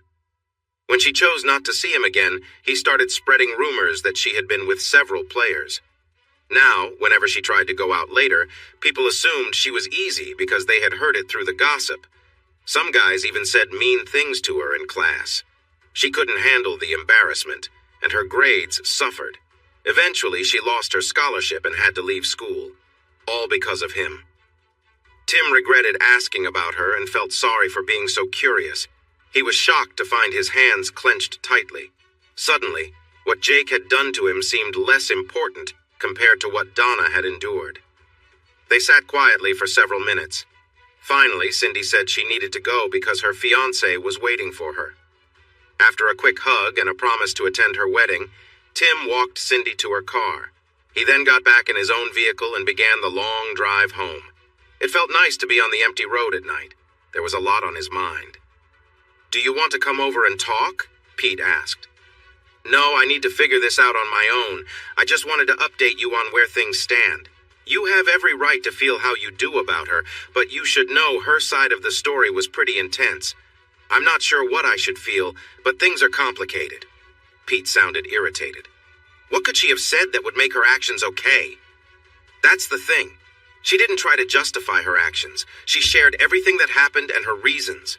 Even though I know she hurt me, I can understand better now that I know the full story. I also heard about what happened to her after I left, and it wasn't easy. I heard him let out a deep sigh. "Don't tell me you feel sorry for her. That's a sure way to get hurt again." "No, that's not what I mean. She's faced a lot because of the choices she's made, and I sympathize with her. I'm not saying I forget what she did. Like I said, it's complicated." "So, are you going to tell me about it?" he asked. "I'm sorry, but it's very personal. I wouldn't feel right sharing it. Trust me. She had her own struggles. It's more than I would have ever put her through." "But you're not saying anything romantic is happening, right?" he asked, sounding concerned. "No, nothing like that," Tim said, feeling sure that despite old feelings surfacing, he had things managed.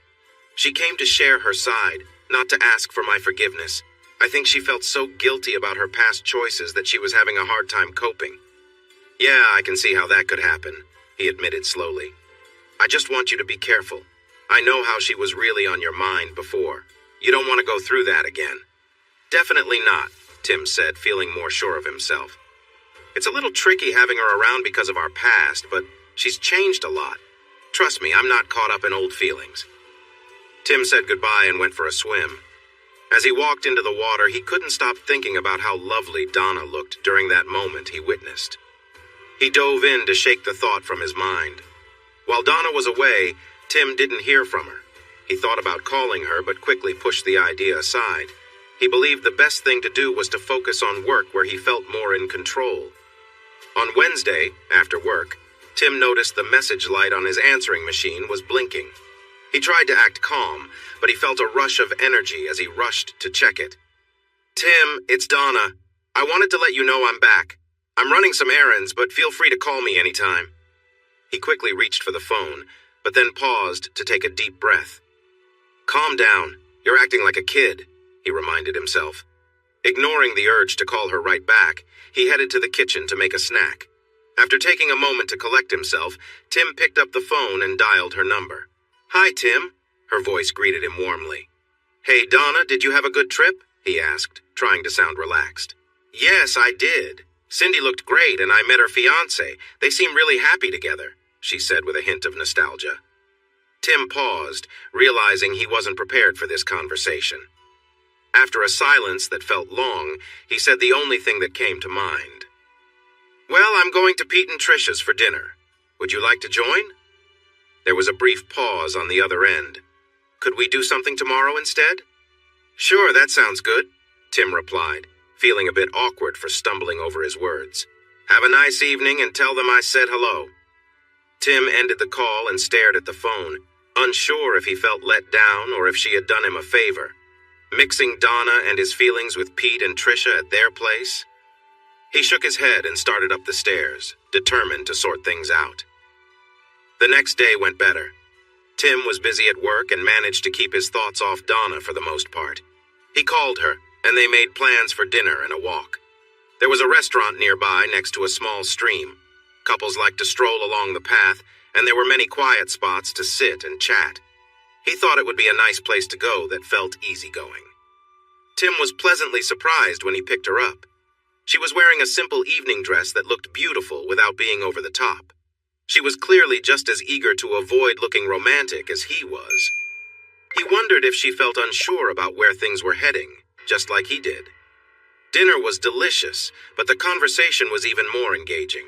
They didn't mention college or the chaos that followed. Tim noticed there were no awkward moments like before. He was surprised to learn that she had started painting. She even offered to share pictures of her work, some of which were shown in a local gallery. He felt sad hearing about her father's passing. He had been a kind man who welcomed Tim into the family, just like his own parents welcomed Donna. Tim let her talk until she seemed ready to move on. It was clear she still felt the pain of her loss. They walked by the stream for a while, enjoying the silence together. Finally, he felt it was time to ask something that had been on his mind. "Donna, why didn't you want to go with me last night?" She looked away but answered quickly. "I just wasn't ready to see Pete and Tricia again. I feel bad about it, but it was too hard to face them so soon after Saturday." Tim felt frustrated that he hadn't realized this sooner. She came knowing that anyone she saw might remember her as the one who hurt him. "I'm sorry, I should have thought about how uncomfortable that might be for you. I've spoken to them and they wouldn't have..." "What? They wouldn't have been unkind? I know they are good people, but I would still know what they thought." She walked closer to the creek, tossing a piece of grass in the water and watching it drift away. "It's important for me to see them before I leave." Noticing his puzzled look, she added, "I owe an apology to more than just you." Tim didn't quite grasp what she meant, but after his earlier mistake, he decided not to press further. There was still so much about her that he didn't understand, but it had been a lovely evening, and he wanted to focus on enjoying it. He was surprised by how much she had changed, and how differently they interacted now compared to in college. Tim realized, with a hint of sadness, that the girl he had once loved in college was gone. He was taken aback by how much that thought affected him, despite believing he had moved on. But perhaps, he thought, this new friendship would help him separate old feelings from now. They went out again the next night, and the night after that. On Sunday afternoon, they spent the day at Tim's house, enjoying the pool and watching a movie together. Donna cooked dinner for him, and he was impressed by her talents.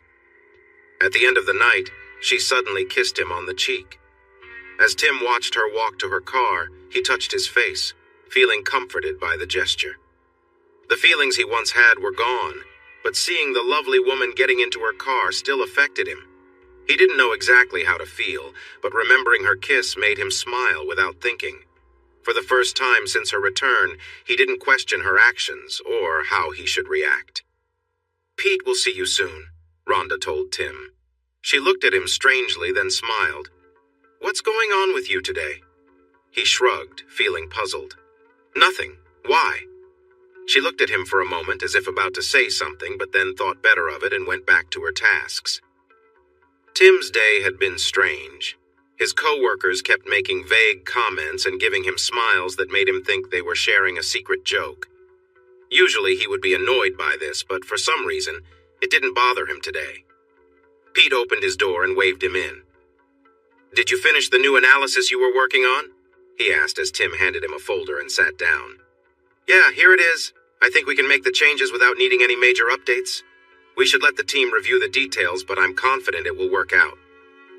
"Well, I stopped expecting you to be wrong long ago," he said with a smile. "Now on to something more serious. I've been getting complaints about you all day." "What?" Tim said, surprised. He tried to think of anything unusual he had done, but couldn't come up with anything. "What did I do?" Pete looked at him seriously. "It seems you're annoying everyone with this happy new attitude you have." After letting Tim squirm for a moment, he broke into a big grin. "People can only handle so much cheerful energy. It's bothering everyone else." "What are you talking about?" Tim asked. "What happened this weekend? I haven't seen you like this in a long time," he said, enjoying Tim's discomfort. "Nothing happened. I'm not acting any differently from usual. No one has really said anything. You're just joking around with me." Pete shook his head and leaned back in his chair. "At least 10 people have asked me what's up with you today. You don't even realize you're doing it, do you?" He became serious for a moment. "Whatever it is, I'm happy for you." As Tim left the office, he noticed Rhonda laughing softly. He felt embarrassed, realizing she was the 10th person.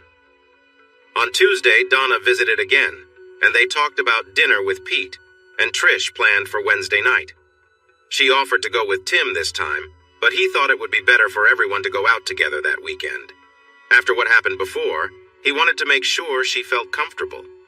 As she agreed, Tim was surprised by how protective he felt toward her, even though they had not gotten along just 2 weeks earlier. He realized that letting go of the anger and distrust was getting easier. It felt good to take control of his life again. On Saturday night, Tim planned to pick her up for dinner. But at 5 o'clock, Donna called to ask if he could meet her there instead.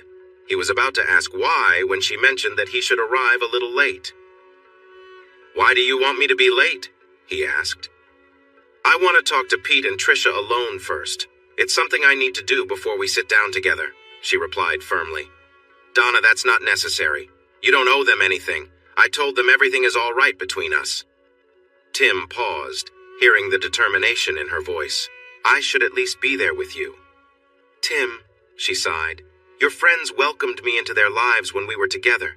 I liked them a lot, and they treated me like family. It's important for me to clear things up with them. I need to do this." Tim didn't understand her reasoning, but decided it wasn't worth arguing. He arrived at the time she asked and went to the bar while looking for them. All three were in a booth at the far side of the restaurant, with Donna doing most of the talking. Oddly, Pete seemed to look at her kindly, and Tim thought he saw tears in Trisha's eyes. He wondered what she could be saying to cause such reactions.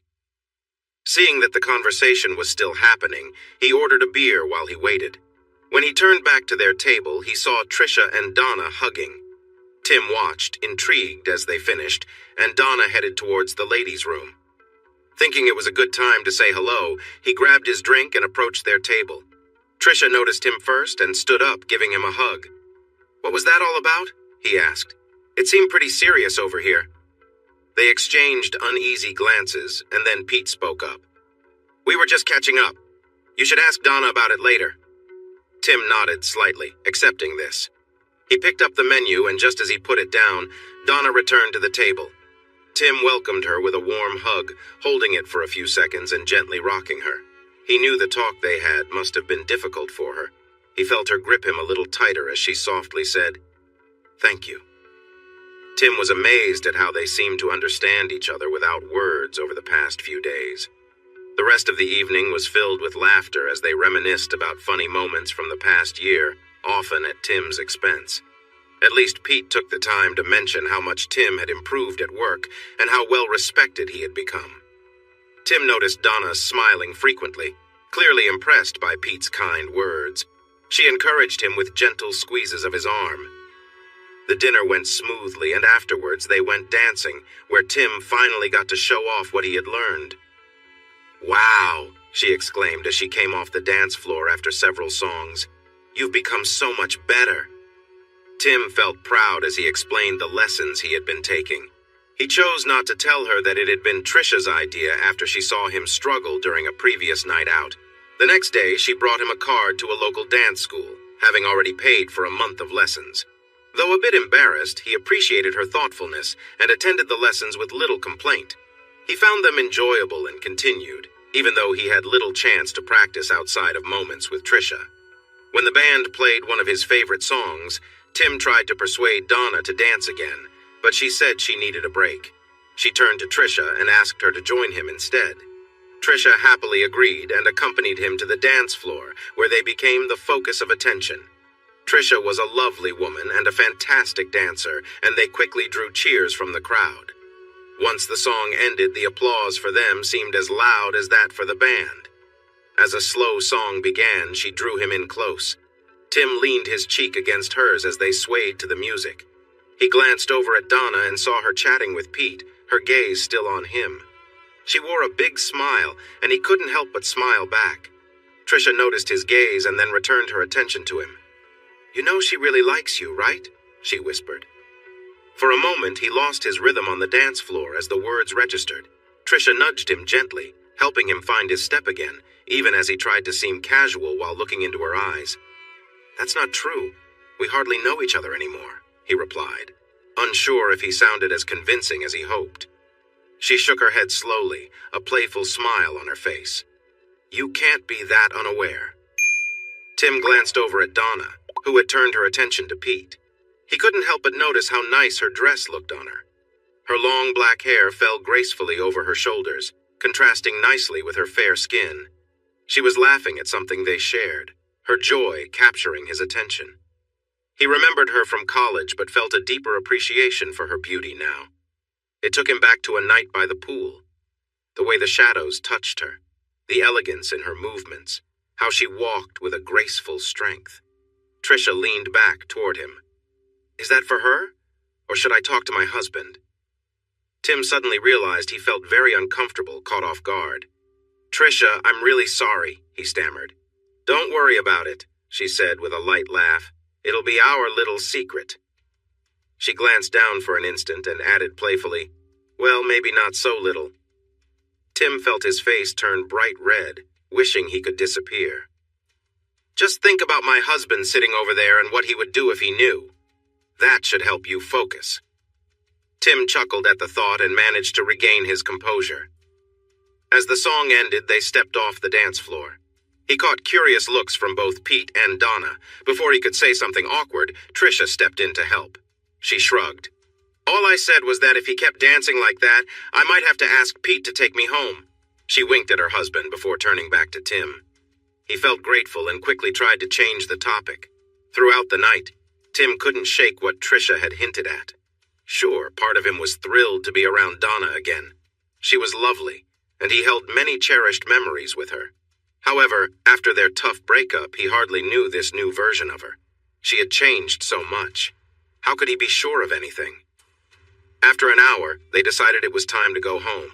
Trisha hugged Tim and gave him a quick kiss on the cheek, leaving him feeling awkward. She smiled knowingly before turning to Donna. The two shared a warm embrace and whispered together while Tim and Pete said their goodbyes. They got into their car and drove away, leaving the young couple to share their own good nights. Tim walked Donna to her car, where she wrapped him in a long hug and then gave him a quick kiss on the cheek.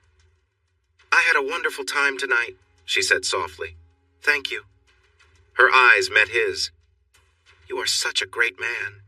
She rested her head on his chest. Trisha's words echoed in his mind, making him uncertain of how to respond. He had been avoiding the truth for a week, and now he wondered if everyone could see right through him. Finally, he knew he had to take a chance. Would you like to go out for a drink? He asked carefully. She paused for a moment before replying, I'm a little tired. Can we do something tomorrow instead? She looked hopeful. Tim was unsure why she wanted to end the evening now, but he thought that a little extra time to think could be helpful for him too. Sure, I can call you afternoon and we can plan something then. A worried look crossed her face. I have something to do early. Can I call you when I get back? It should be before 4 o'clock. Something in her expression felt off, but the night had been so nice that he didn't want to press the issue. Just call me when you're done. I don't have any plans for the day. If I'm not at home, I'll have my phone with me. They shared another quick hug, and then Tim watched her get into her car and drive away. He sighed, knowing he had a long night of thinking ahead. Even if Trisha was right, did it really change anything? As much as he tried to keep his past memories separate from his feelings for Donna, was he beginning to care about her? Or was it just old feelings resurfacing? Was it worth the risk with someone who could hurt him? As he got into his car, he remembered watching Donna on the dance floor and felt sure that it was worth it. Thanks for watching this video. Don't forget to subscribe to Infidelity Plus to stay updated with more captivating tales of infidelity and payback. Turn on notifications so you're the first to see our latest content.